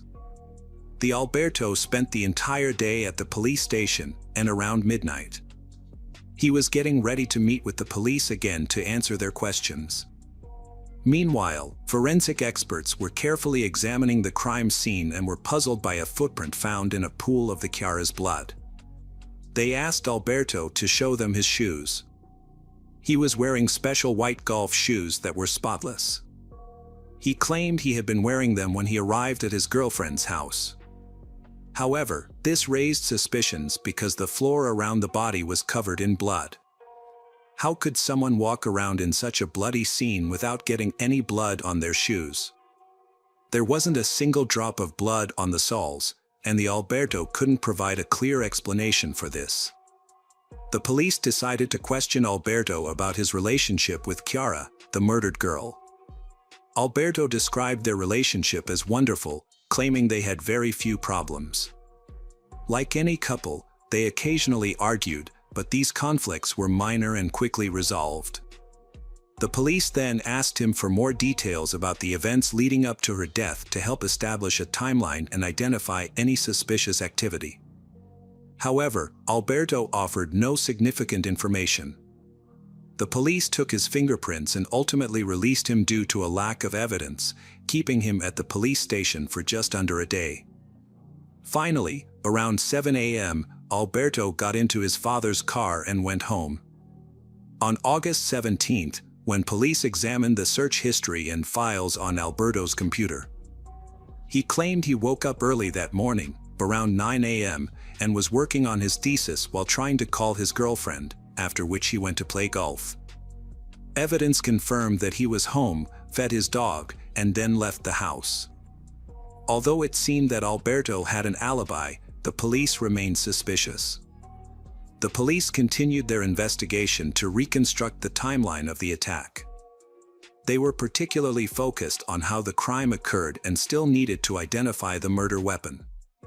Based on the condition of the Chiara's body, it appeared the attacker used a metal object, possibly something like a hammer with a pointed end or an ice pick. At that point, the forensic report indicated that Chiara was likely murdered between 9 and 10 in the morning. When the police examined the prime Alberto's mobile phone records, they discovered that his mother called him daily just before 10 a.m. Elizabeth, the mother, confirmed that she spoke to her son that day to check on a friend, seemingly validating his alibi and suggesting he could not have committed the murder during that time. However, upon further investigation of the call logs, the police found that the mother did not call her son that day, raising suspicions. Alberto's motives are unclear. Friends confirmed that Chiara and Alberto had a wonderful relationship, with only minor disagreements that are typical of any young couple. A friend named Marco saw Alberto the day after the tragic event and noticed that Alberto seemed distressed. He refused to eat and spoke very little, often expressing his deep sadness over Chiara's death. Meanwhile, the investigation was progressing. The police had gathered preliminary investigation materials, autopsy reports, and numerous witness testimonies about the couple. After August 20th, forensic experts continued analyzing the evidence, including hair found in a pool of blood that did not belong to the Chiara.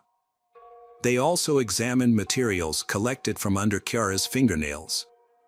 Additionally, several blood splatters were discovered in the house that did not seem to match Chiara's, suggesting they might belong to the assailant.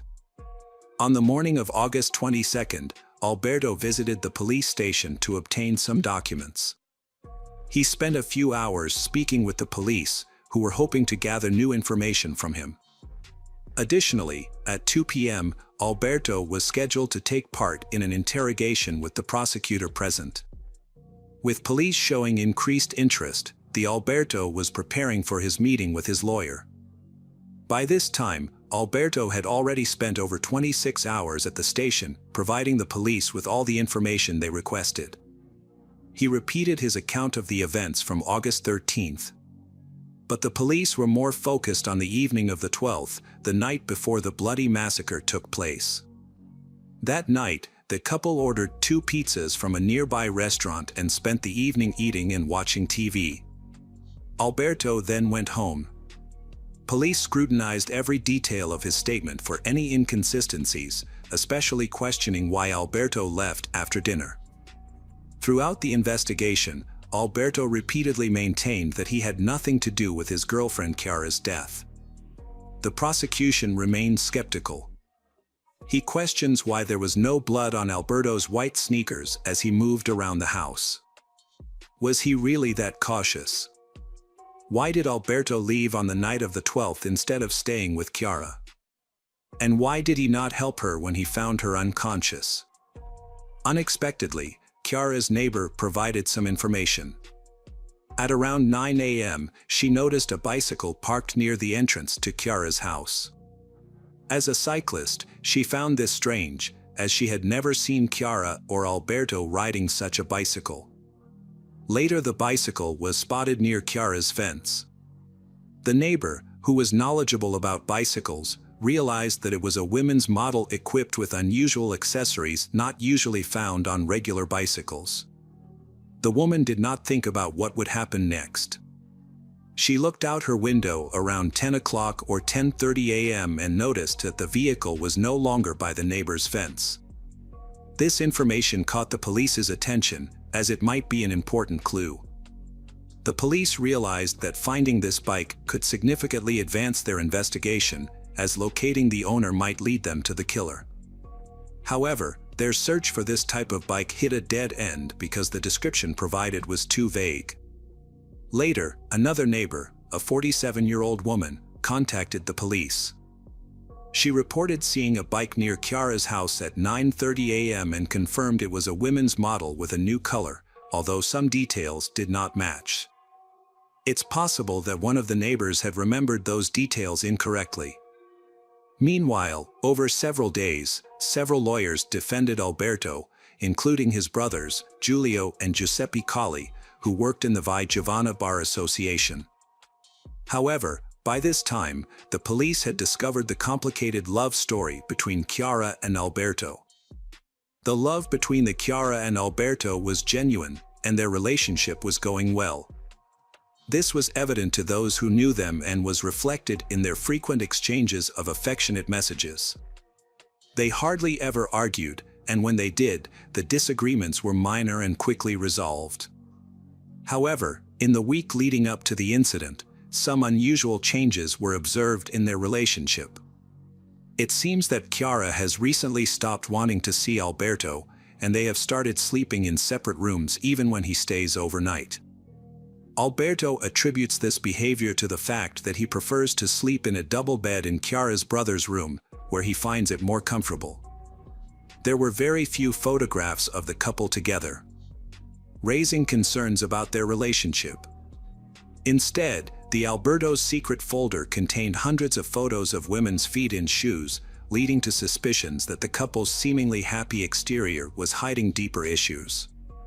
This raised the question, could Alberto's unusual fetish have been connected to the murder? The case took a dramatic turn 43 days after Chiara's death, when police discovered Alberto's sister's bicycle, matching a neighbor's description. Blood was found on the pedals, which was later confirmed through laboratory testing to be Chiara's. However, Alberto's sister had a solid alibi, as she was at work at the time of the incident. Initially, Alberto was believed to have borrowed his sister's bicycle. The family and the community were shocked. They did not believe Chiara's boyfriend was guilty until the very end. However, when traces of her DNA were found on the pedals of the bike, they had no choice but to accept his guilt. Relatives were also shocked by Alberto's behavior. He met with them several times after the tragedy and still steadfastly maintained his innocence. The parents displayed clear signs of their grief. The lawyer passionately defended his client, trying to explain the presence of the Chiara's blood on the pedals, despite the significant amount found, which was not just a few drops. The defense attempted to dismiss this evidence by suggesting it could be related to menstruation and other implausible theories. Ultimately, despite these efforts, Alberto was arrested. On September 28, the judge reviewed the case file and determined that there was not enough evidence against the suspect, leading to Alberto's immediate release from prison. The case file was then sent back to the prosecution for further examination. Police had found a significant amount of specific pornographic material on the Alberto's computer. They believed that his girlfriend might have discovered his secret fetish, which could have caused tension between them. A conflict arose, and this seems plausible considering that on August 12, the day before the incident, the Alberto had been working on his laptop at Chiara's place and had left it there, giving her access to the stored information. Alberto had many photographs of women's shoes that he seemed to have taken himself, particularly during a recent trip to London shortly before his relationship with Chiara started to decline. Additionally, there were images capturing private moments between the Chiara and Alberto. These photos were blurred, but the girl appeared to be quite embarrassed in them. It's possible that the Alberto's specific preferences in intimacy contributed to their disagreements. Alberto acknowledged that he has certain fetishes, but he claimed that the Chiara always accepted, and it never caused any issues between them. On November 3, 2008, Alberto was charged once more. Police believed they had sufficient evidence to link him to Chiara's murder. It was clear that the Alberto knew the victim well, as he had unrestricted access to her home. This was supported by the fact that nothing was broken or stolen, and the Chiara was found wearing her home clothes. The strongest evidence was a footprint found in the Chiara's blood. It was a size 42 shoe print that matched the Alberto's foot size. After committing the crime, Alberto replaced his old shoes with a brand new pair that he wore during his first interrogation.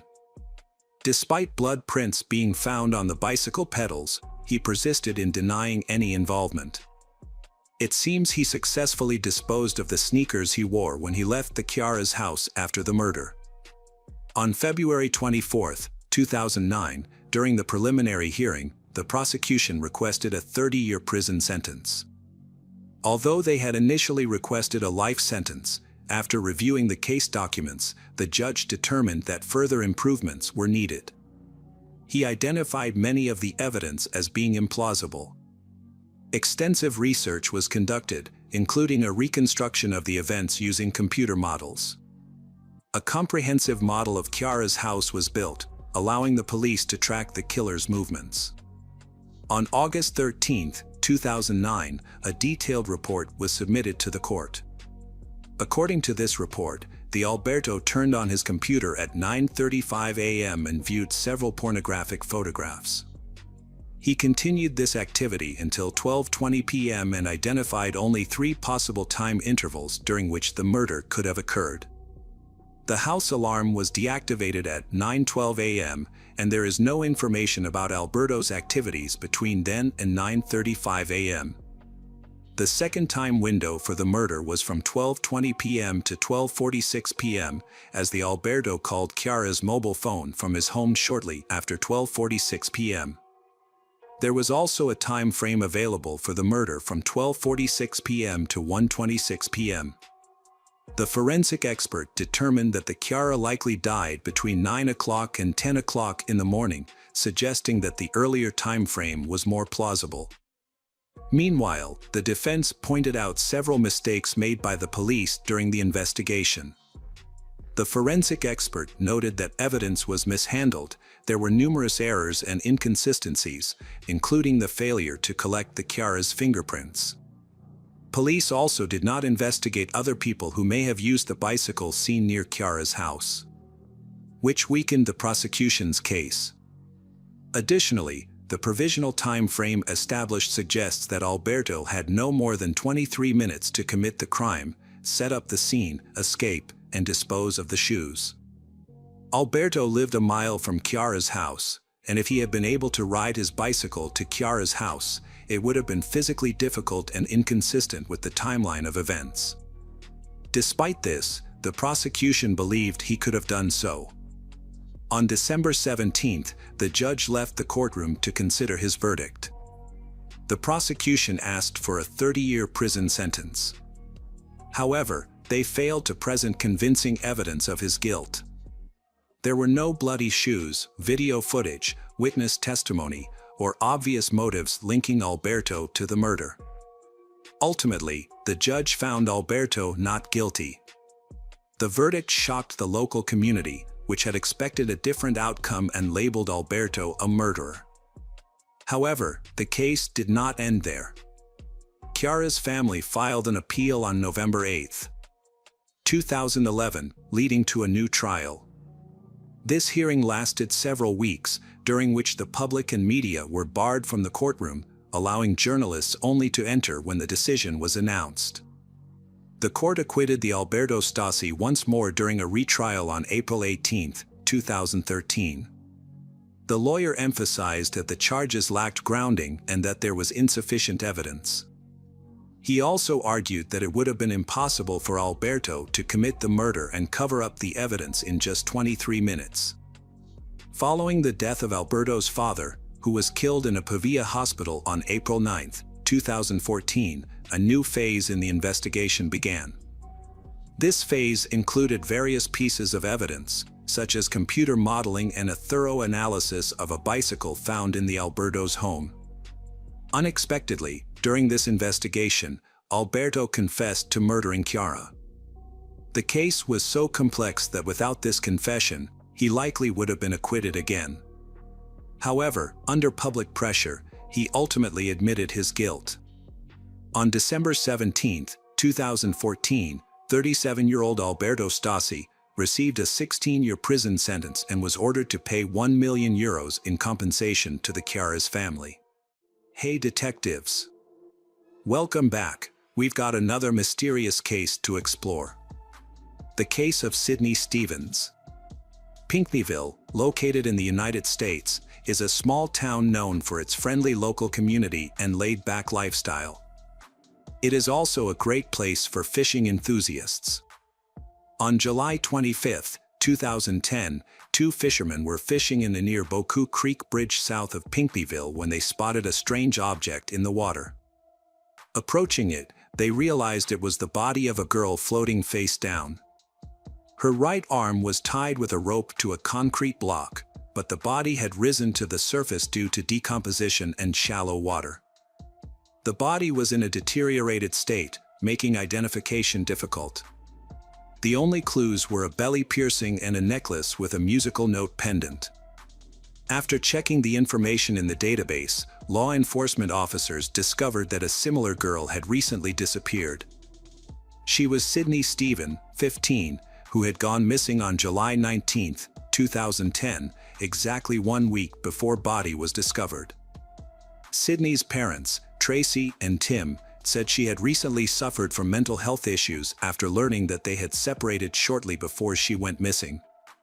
She was shocked to learn that Tim, the man who raised her, was not her biological father. This revelation led to a mental disorder and severe depression.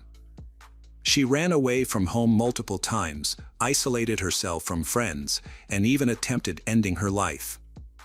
To protect her, the family decided to keep her at home under supervision. At this time, she was either cared for by her mother, Tim, or her 17-year-old half-sister, Dakota Wall. The house doors were kept locked, and everything was under control until the morning of July 20th, when her mother found she missing at 6:30 a.m.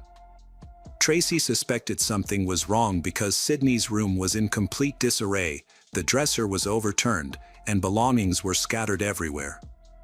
She called Dakota, who suggested Sydney had run away again. However, Tracy's concern grew when she saw that Sydney was not logged into social media since the previous evening, which was unusual. Upon inspecting the room, she noticed all of Sydney's personal items were still there, including her purse, phone, shoes, and clothes. It didn't seem like she had run away, it was as if she had left in her pajamas and without shoes. Tracy attempted to locate Sydney but was unsuccessful. Sydney's friends were also unaware of her whereabouts, so Tracy filed a missing Sydney report with the police. The detectives were initially hesitant to take on this case. They knew Sydney had problems, so they thought she just ran away from home again and would come back home later. Therefore, investigators shelved Tracy's testimony and only her relatives and friends participated in the search for her. They searched but in vain. A week later, on July 25, 2010, her body was discovered underwater. Her mother, Tracy, was summoned to the police station to identify her. Tracy immediately recognized her daughter's jewelry and confirmed a belly piercing. Dental records definitively identified the body as Sydney's. Once the body is identified, police need to determine what happened to her. The autopsy revealed shocking details, that is, Sydney was murdered. Forensic experts found evidence of multiple injuries, including gunshot wounds and signs of a violent death. This thing stunned everyone. They could not understand why the suspect could target the young girl in such a brutal way. The day before Sydney disappeared, she had planned to go on a hike with her friends, but her mother did not allow it, which made her very sad. She spent the entire day alone under house arrest. When police investigated the house, they found no signs of a break-in. The doors were always kept closed, suggesting that either a family member let the kidnappers in, or they had a key. The relatives insisted they didn't give keys to any strangers. At the time of the incident, only Tracy and Dakota were in the house. The police began questioning the closest relatives, friends, and Sydney's acquaintance, as those close to the victim are often involved in such crimes. Due to the violent nature of the crime, the investigators suspected a personal motive. Tracy reported coming home around 10 p.m. At that time, Sydney was in one room watching TV. Tracy had taken prescribed medication to sleep in her room. Tim was not home that night, he was on a business trip. The most scrutinized individuals were Sydney's sister, Dakota, and her boyfriend, Chad Bennett, who is 20 years old. They both denied any connection to the crime. Dakota stated that she saw Chad the day before, when he visited her to watch a movie, after which he went to work. Chad confirmed her account. However, detectives were suspicious of Chad because he had a criminal record, which included possession of illegal substances and petty theft. As a result, the police brought in his accomplices for questioning: Carl Dane, 18, James Glazier, 17, and Robbie Mueller, 15. All three were friends with Dakota, the old sister of Sydney. During questioning, the young men were evasive and inconsistent in their statements. Ultimately, they told a similar story but with different details. According to their accounts, on the night of July 19, 2010, Carl, James, and Robbie went to Sydney's house. They had a brutal plan as part of their group ceremony, which required performing an evil deed. The plan was to kill Sydney's mother, Tracy, without leaving any evidence. However, as they were moving around house, Sydney woke up, stepped into the hallway, and called for her mother. The attackers stopped her in time, preventing her from making any noise. They held her mouth and nose so tightly that she lost consciousness. Then, they decide that killing Sydney is enough for their initiation ceremony and they choose not to harm Tracy. They carried her body to the car, but she regained consciousness. They continued to torture, beat, and strangle her until she passed out again. They then disposed of her by dumping her into the water, tying a concrete block to her body so it would sink and so that no one can find the body. However, this plan backfired because, during decomposition, gases are formed, causing the body to eventually float. All three individuals, Carl, James, and Robbie, were arrested on July 28. Their story seemed highly implausible. They initially intended to kill Tracy, but instead killed Sydney. Something was evidently amiss. The police suspected that, besides this heinous crime, they might have raped she, as her trousers were down when the body was discovered. However, none of the suspects admitted to this act. The body's condition was poor because the water had erased all evidence, so the police can't confirm this. About the lowered trousers, they denied rape, they suggesting it was related to the influence of illegal substances. Law enforcement knew that gangs have a hierarchy and strict discipline. Although Chad, the leader, denied his guilt. It was inevitable that he was involved in this crime. In fact, the attack could only have been carried out with his approval, especially since he could not avoid participating in the initiation everyone was talking about. It was known that Sydney had gunshot wounds, but members of Chad's team chose not to mention it, resulting in their statements being unreliable. Sydney was shot with a .22 caliber pistol. Carl, a member of Chad's group, who had once met Sydney, possessed a .22 caliber Ruger pistol. This weapon was quite costly, and Carl claimed he couldn't afford it, saying Chad had given it to him. Under the pressure of skilled police questioning, members of Chad's team admitted that he directed their actions. They agreed to testify against he, even though he continued to deny any involvement in the crime. Consequently, Chad was also arrested, though the police suspected there were more people involved in Sydney's murder. They believed Dakota might have been part of it, but she continued to deny any involvement, asserting that she loved her sister and they had a good relationship. Detectives continued their investigation after noticing many inconsistencies in the story. When speaking with the Sydney family's relatives and friends, detectives discovered that Dakota actually despised Sydney. She usually tries to join Dakota in group activities, which annoyed the group, especially Dakota. Dakota wants to spend more time with her boyfriend, Chad, instead of with her. However, Dakota was responsible for looking after she while their parents were at work and also have to clean and do other housework. Dakota couldn't get rid of Sydney, so she had to put up with it. At Sydney's funeral, Dakota appeared happy during the service. She smiled casually and chatted cheerfully with everyone who came to pay their respects. She seemed unaffected by her younger sister's passing. Police followed Dakota and they later questioned her for several hours. The detectives intentionally confused her with unexpected questions to catch her in a lie. Eventually, she began to disclose some details. She admitted that during a trip to another city, Nashville, she overheard her friends from the group discussing what had happened. This was on July 21st. Just 2 days after Sydney disappeared. She said 2 members of the group, James and Carl, were talking about the murder. At first, she thought they were referring to someone else since Sydney's body had not yet been found, but then she realized they were speaking about her 15-year-old sister, Sydney. They discussed how they beat, strangled, and drowned Sydney, then tying body to a concrete block. Dakota began her story by explaining that on July 23rd, she was with Chad's group at Carl's house, where she overheard a conversation about the murder. Carl mentioned having a gun and he shot someone with that gun. Under police pressure, Dakota disclosed more details, admitting that she knew who was in a car parked near the house on the night Sydney disappeared. These individuals were members of Chad's group. They entered the house and did something to Sydney.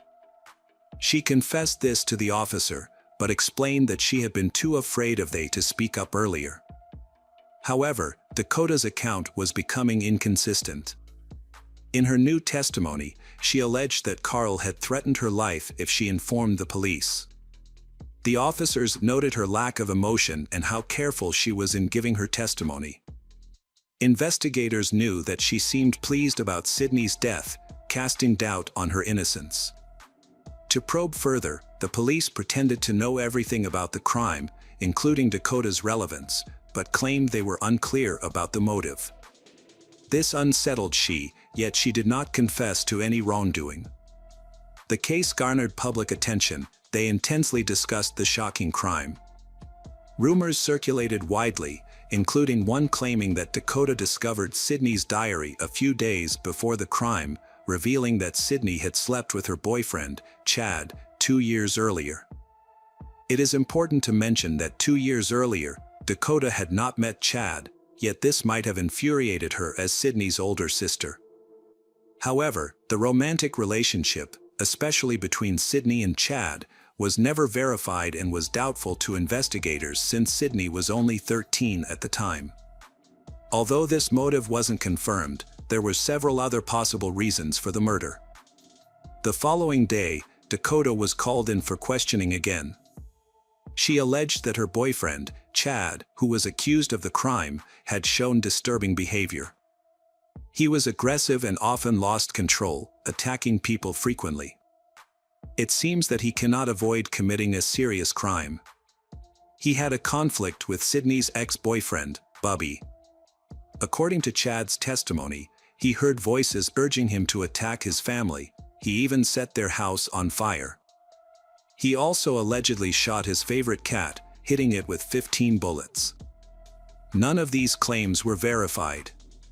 Detectives also knew that at 10 p.m. on the night of Sydney's disappearance, Dakota called he. It's believed that the group members arrived at her house then, possibly asking Dakota to open the door or planning something before the attack. Dakota did not answer the police's questions about Sydney's murder, and it seems she is deliberately trying to mislead the investigation. As a result, she was arrested for obstruction of justice. However, at that time, the police did not have enough evidence to proceed with a trial. Chad admitted to being the leader of a gang called the City Saints, whose members followed his orders without question. This thing might have endangered Sydney's life. Chad, however, insisted that he never ordered the murder of Sydney and denied any involvement, even expressing regret over the incident. Meanwhile, Carl participated in interrogations for 2 days as the prosecution prepared for the trial. He recounted that on the night of Sydney's disappearance, he had been drinking at night. Then, Robbie, also drunk, came to see him and suggested going somewhere. Carl agreed without asking for details and to feel secure and took a .22 caliber pistol with him. Carl was very emotional during the interrogation and openly cried. This made the detectives question whether he was an accomplice to a terrible murder or no. It was possible that he went for a walk without knowing Robbie planned to kill Sydney. However, the police were skeptical about his tears, as they could be a sign of remorse or a disguise. Carl stated that they picked up James on the way and drove to the Sydney family's house. Robbie climbed over the fence and entered the house while everyone was asleep and Carl waiting outside in the car. After some time, he became worried because they were taking too long. He claimed he went inside to find his friends and leave together. The door from the courtyard was open, providing direct access to the basement where Sydney lived. The police were suspicious that the door might have been unlocked at night, especially since there were no signs of forced entry. It seemed likely that someone helped the criminals approach Sydney unnoticed. Suspicion falls on her sister, Dakota. Carl explained that when they entered the property, they noticed that Sydney had woken up due to the noise. She recognized both criminals, Robbie and James. She asked what they were doing here. Then, she tried to wake her mother and call for help. However, Robbie attacked although she resisted, but they overpowered her. He threw her onto the couch and tied her hands, but she fought back fiercely. He then pointed a gun at her. Likely due to the shock and injuries from the struggle, so she lost consciousness. They were aware of her mental health challenges and her history of running away from home, so they decided to make it look like she had run away again. They removed she from the house through the open door, dragged her to their car, and drove off with her to ensure she wouldn't be found. Halfway through the journey, Sydney regained consciousness and began to resist desperately. Immediately after that, one of the attackers forced her to the ground and strangled her. He kept her in that position for a long time, until she passed out again. They then took she to a river by car, but she regained consciousness again midway. During this time, they claimed that she expressed a desire for intimacy, and they had had intimate relations with her. And the strangulation may have been part of a perverted game. Subsequently, Sydney was shot in anger and thrown into the water. However, this testimony of incident was met with disbelief. It was obvious that the intimate intercourse was not of her own volition. Robbie presented a different account to the police. He stated that Carl played a significant role in torturing the girl. Carl had previously been in a brief 3-day relationship with she, but then she broke up with him because he didn't care about her, after which she began seeing someone else. Afterward, he vowed to take revenge on all the girls who betrayed him, starting with Sydney. At that time, no one expected his anger to lead things so far. Robbie, the youngest in the group, at just 15, insisted that he hadn't harmed anyone. As a new member, he simply followed the others and did what they told him, staying within the boundaries of what was allowed. On October 5, 2012, Chad's group members disclosed new information about the case. The police finally gathered enough evidence to build a full case and charge the group members. That day, they questioned Dakota to understand how the door to Sydney's room could have been left open at night. It's known that due to her mental illness, she could pose a danger to herself. Her mother ensured that she couldn't leave by keeping the door always locked. Sydney was under house arrest during all of this. It became evident that the incident was neither accidental nor mistaken because her mother and Dakota were meant to supervise every evening. During questioning, the police were able to get Dakota to confess. She admitted she left the door open, intending to play a prank on her sister, coordinated with members of the group. Finally, the police obtained this long-hidden confession. Later, Dakota disclosed another crucial detail. Before the crime, she had a meeting with Chad's team members, where they discussed their plans. She admitted they intended to kill Sydney.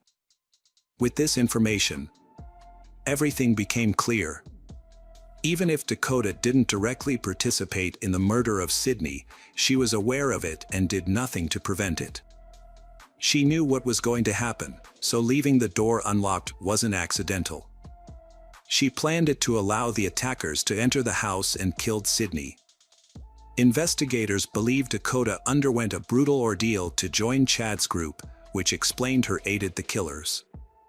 Her cheerful behavior at her younger sister's funeral was because she completed the ritual to join the group and get rid of her annoying younger sister. Then, their group celebrated after the murder. Carl later acknowledged his guilt, writing an apology letter to Sydney's mother, Tracy, on August 18, 2010. He admitted that he had done evil and now had to pay with his freedom. Even though he knew that it couldn't bring Sydney back to life, but he asked for forgiveness. Tracy read the letter and believed Carl showed no remorse. Although he was arrested early in the investigation, it took 2 years for them to appear in court. Carl Dane pleaded guilty to first-degree murder and received the 60-year prison sentence. However, before being transferred to a federal prison, he was discovered dead in his cell, with a note expressing regret for his actions.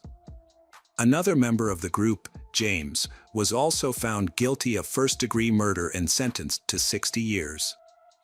Robbie Mueller initially sentenced to 37 years, but his sentence was reduced to 26 years after an appeal. He will be eligible for parole in late 2023.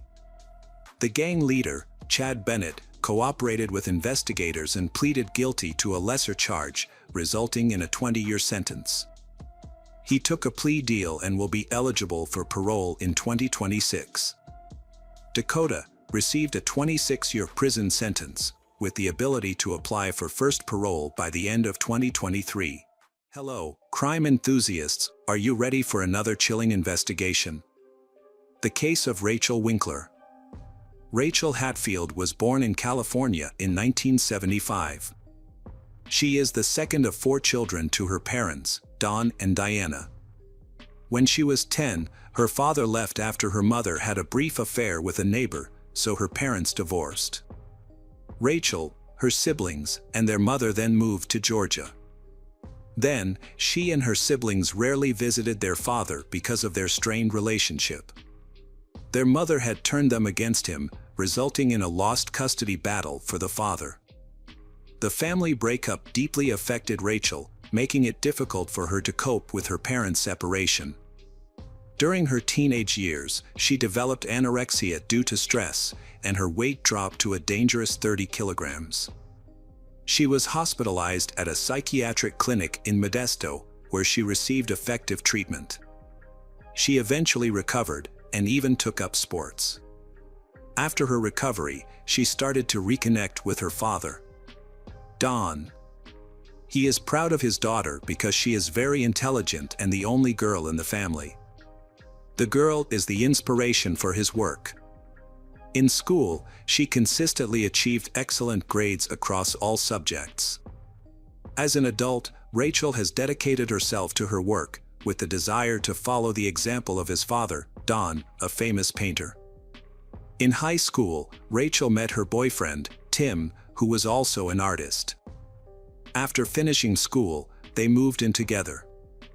They faced their first difficulties in life, which were financial problems that people in the same profession often face, until they became famous and found their place. When they didn't have painting commissions, they created frescoes to decorate rooms, which turned out to be more profitable. This allowed them to rent more comfortable housing. Rachel attended the University of Sonoma, earning a degree in business and marketing. She excelled in mathematics, impressing her teachers from the start. After graduating with excellent degrees, she was offered a high-paying job, which she accepted. Nevertheless, she continued to support Tim and their art business. They had been together for 14 years, and everyone who knew them was confident they had a bright future ahead, with marriage and children. It seemed they were meant for each other. As Rachel approached the age of 30, she started thinking about becoming a mother. However, Tim was hesitant to support this idea. He wanted to first stabilize their finances, buy a house, and establish himself in his career. Realizing that this would take a long time, so she became impatient, not wanting to wait. This led to conflicts, and their once harmonious relationship began to deteriorate. By July 2005, their relationship was nearly over.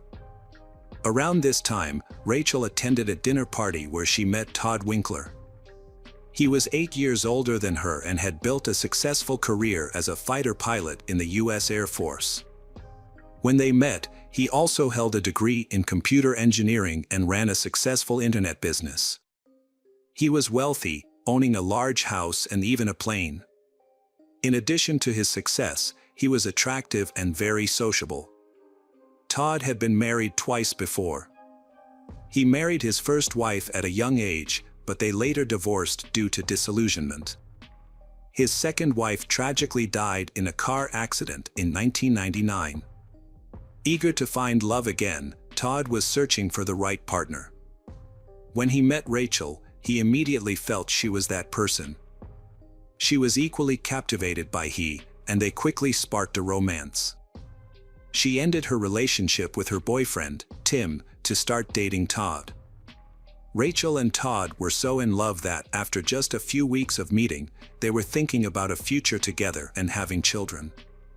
Less than a month after they met, he invited she to a party, and then he proposed to her. She was so moved that she agreed immediately. Unfortunately for Tim, although he tried to mend his relationship with her, he was unsuccessful. Rachel informed her family and friends that she is very much in love with Todd, the man of her dreams, who had already proposed to her, and they planned to marry that summer. They had a beautiful wedding, and Rachel took her husband's last name, Winkler. This new chapter opened up opportunities she had only dreamed of.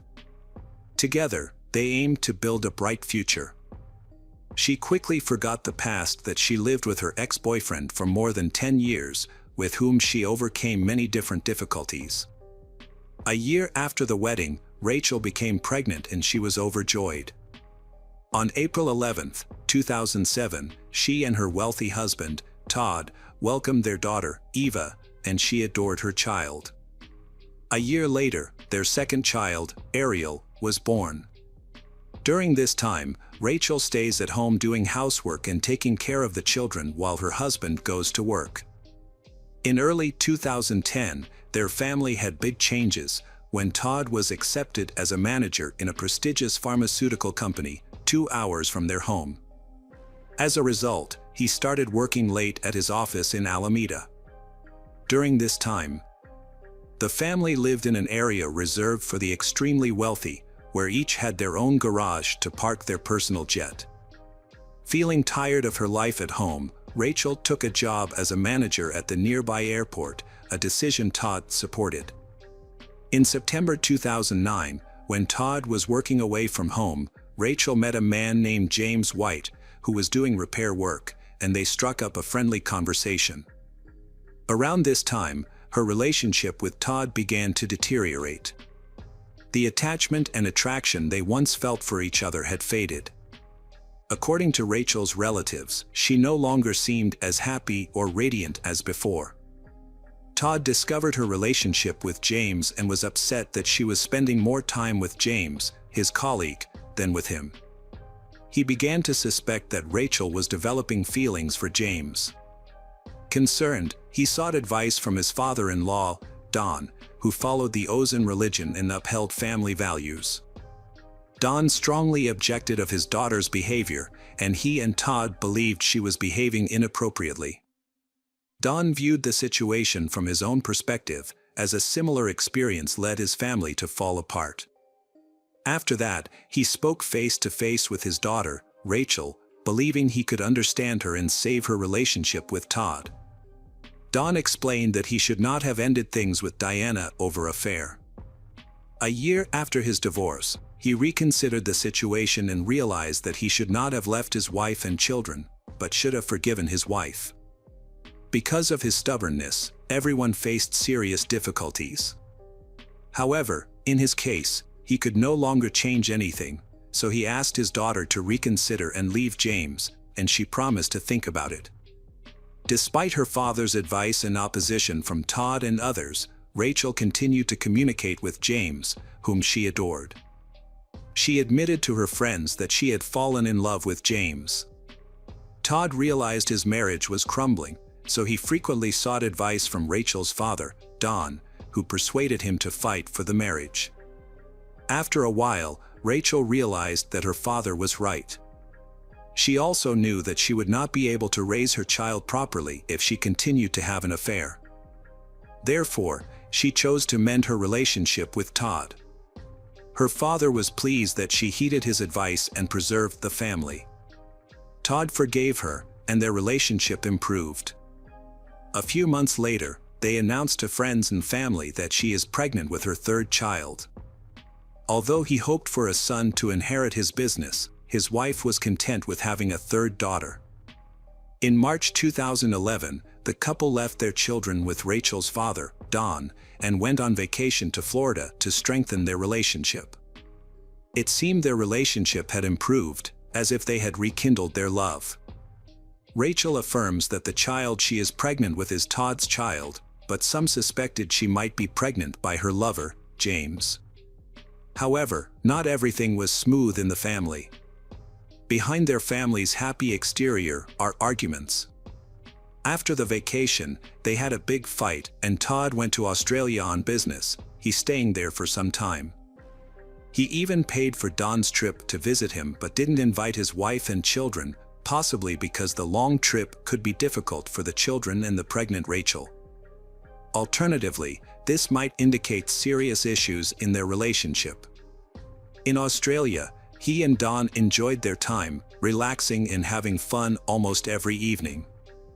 Rachel, who had been apart from her husband, Todd, for a long time, occasionally reached out to her first boyfriend, Tim, who was an artist. She shared stories from her life with Tim, such as an incident involving credit cards. Todd had issued several cards in her name and even bought a plane under her name, leaving her with a $50,000 debt. However, Todd quickly paid off the debt, which didn't seem to be a problem for him. It seemed like she was boasting about her wealth. Tim still had feelings for Rachel, and it was difficult for him to hear these stories. But he held on to a small hope that they might get back together. When she was alone with the children and feeling bored, Rachel decided to pursue her ambitions. She returned to work at the airport and sent her children to kindergarten. Her father, Don, disapproved because he was religious and believed that a woman should stay home to care for her children. Additionally, since they were wealthy, there was no financial need for her to work. However, Rachel was determined to continue her career, and eventually, her father relented, allowing her to work and interact with others. During this time, Rachel's former lover, James, started his own business near where she worked. Her father advised her to avoid James to resist any temptation, as he sensed there was more than just friendship between them. James had been married twice, with his second marriage ending in divorce, and he was seeking a new relationship. However, he didn't want to break up another family, so he kept his distance from her. As time went on, the situation evolved. In early June 2010, Rachel called James and said that she was blindly in love with him and that she did not want to live with Todd anymore, which left James confused. Although both were married at the time, but James still loved Rachel, and they began meeting secretly. Rachel's husband, Todd, frequent business trips to Australia, which allowed James and Rachel to meet without obstacles. James even improved his relationship with Rachel's children. The hardest thing for Rachel and James was keeping their relationship a secret from their neighbors. At times, they acted too openly, leading to rumors about their secret affair. Eventually, James couldn't keep the relationship secret any longer and filed for divorce. He confessed to his wife that he loved Rachel. His wife was furious and informed Todd, who became very upset. Todd called Rachel, begged her to end her relationship with James for the sake of their children. Then, Rachel promised she would break up with her lover, James. Despite this promise, Rachel and James continued to meet, but more discreetly. In July 2011, the Winkler family welcomed their third child, a boy, Alex. Even though the child is not James's child, but he loved Rachel deeply and dreamed of a future with her, willing to raise her children. However, Todd eventually discovered that Rachel was still seeing James. This was really a big shock to Todd's. Naturally, Rachel's father disapproved of her actions and he supported Todd. Rachel's father, Don, suggested that Todd meet with James to discuss everything calmly, as rational men should, and Todd agreed. Then, Don and Todd went to James' house. When they arrived, James and his daughter, Caitlin, had just finished target practice. Then, they spoke calmly. Todd explains that he is Rachel's legal husband and he loves her very much. They had children together, and he asked James to stay away from her. James agreed but secretly had no intention of ending his relationship with Rachel. Actually, Rachel and James were planning to start a new life together. Rachel had told James that Todd was being tyrannical and tormenting her, though there was no evidence to support this. She even claimed her third pregnancy was a result of rape. This angered James, and he wanted to help her. In October 2011, Rachel visited her university friends for the weekend. She expressed frustrations about Todd not providing her with money, which forced her to borrow for essentials like diapers and food for the children. She revealed that their house was in urgent need of repair, but Todd had no plans to address this. She felt controlled and manipulated by him. Despite she not wanting a third child, but he forced her. She shared her predicament with at least 3 friends. It seems she is in a difficult situation and does not know how to continue raising her children in such an unhappy family situation. One of Rachel's university friends was a lawyer and offered she advice on marriage and divorce. Rachel plans to manage the family finances and wants to reach a fair separation agreement with Todd. She aimed to secure her share and settle alimony matters peacefully, but he was against the idea of divorce.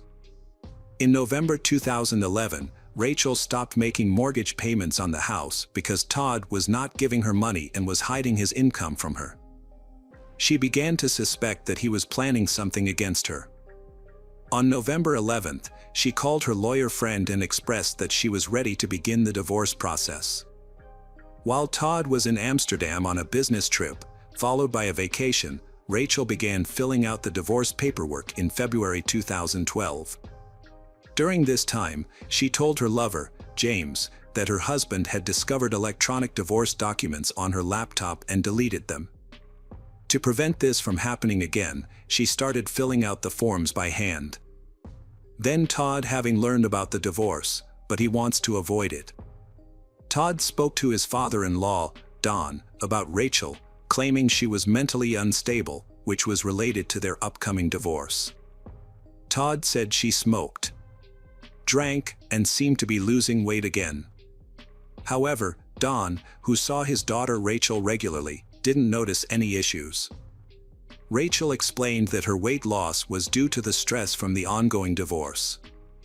The family situation had become extremely tense and seemed headed for a bad outcome. By February 2012, Todd was severely depressed, which his business partner also observed. Todd's business partner suspected that Todd had mental issues because of the divorce, but he insisted that the problem was with his wife. He was considering having her treated in a psychiatric clinic, claiming she was on a drinking binge, and he needed a break to handle the problems that had come up. This conversation occurred on February 10th. On February 26, 2012, divorce proceedings will begin. Rachel was counting on alimony each month to support her children. She planned to move with the children to James' place and was expecting a court meeting. However, that evening, she never arrived at James' house. On the morning of the 27th, a neighbor saw Todd with the children, and everything seemed normal. Around 10:30 a.m., he left his children with a neighbor temporarily because something terrible had occurred at his home. Todd was awaiting the police and did not want his children to witness the situation. The neighbor observed that Todd appeared calm, had no injuries, and appeared to be just irritable. Then, Todd called 911 to report that 37-year-old Rachel had been killed in their home during a domestic dispute.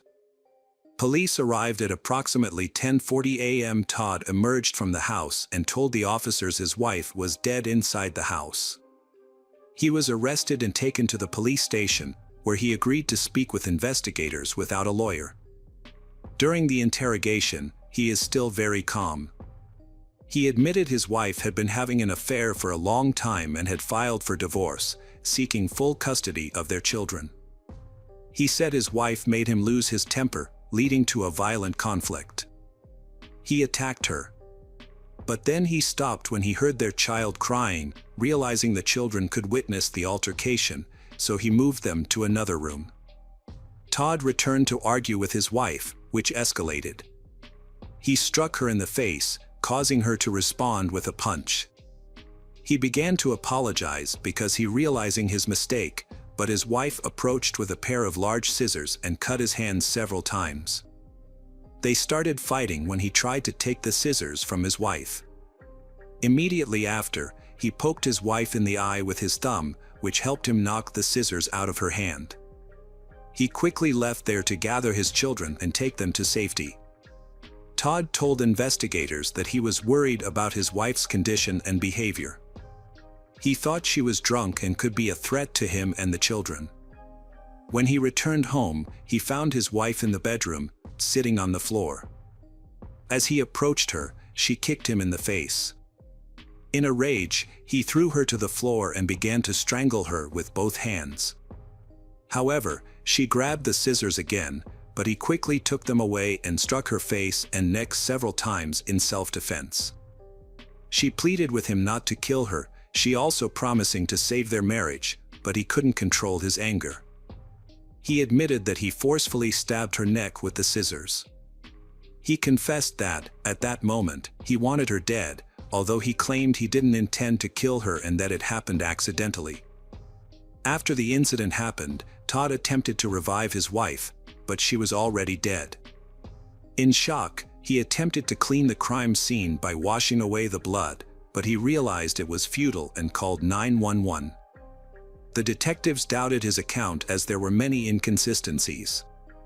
It was absurd that he took the kids to the neighbor's house, while Rachel sat calmly waiting for him to return after the brawl. Why didn't she use the opportunity to escape?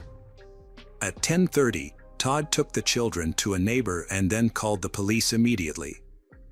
The medical examiner concluded that Rachel died 6 hours before his 911 call, which contradicted his entire story.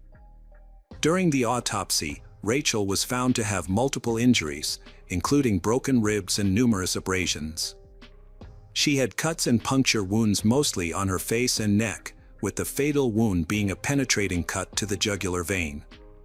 She bled to death in several minutes and had defensive cuts and injuries on her arms and body, indicating she resisted. She was not drunk, having only consumed a little alcohol.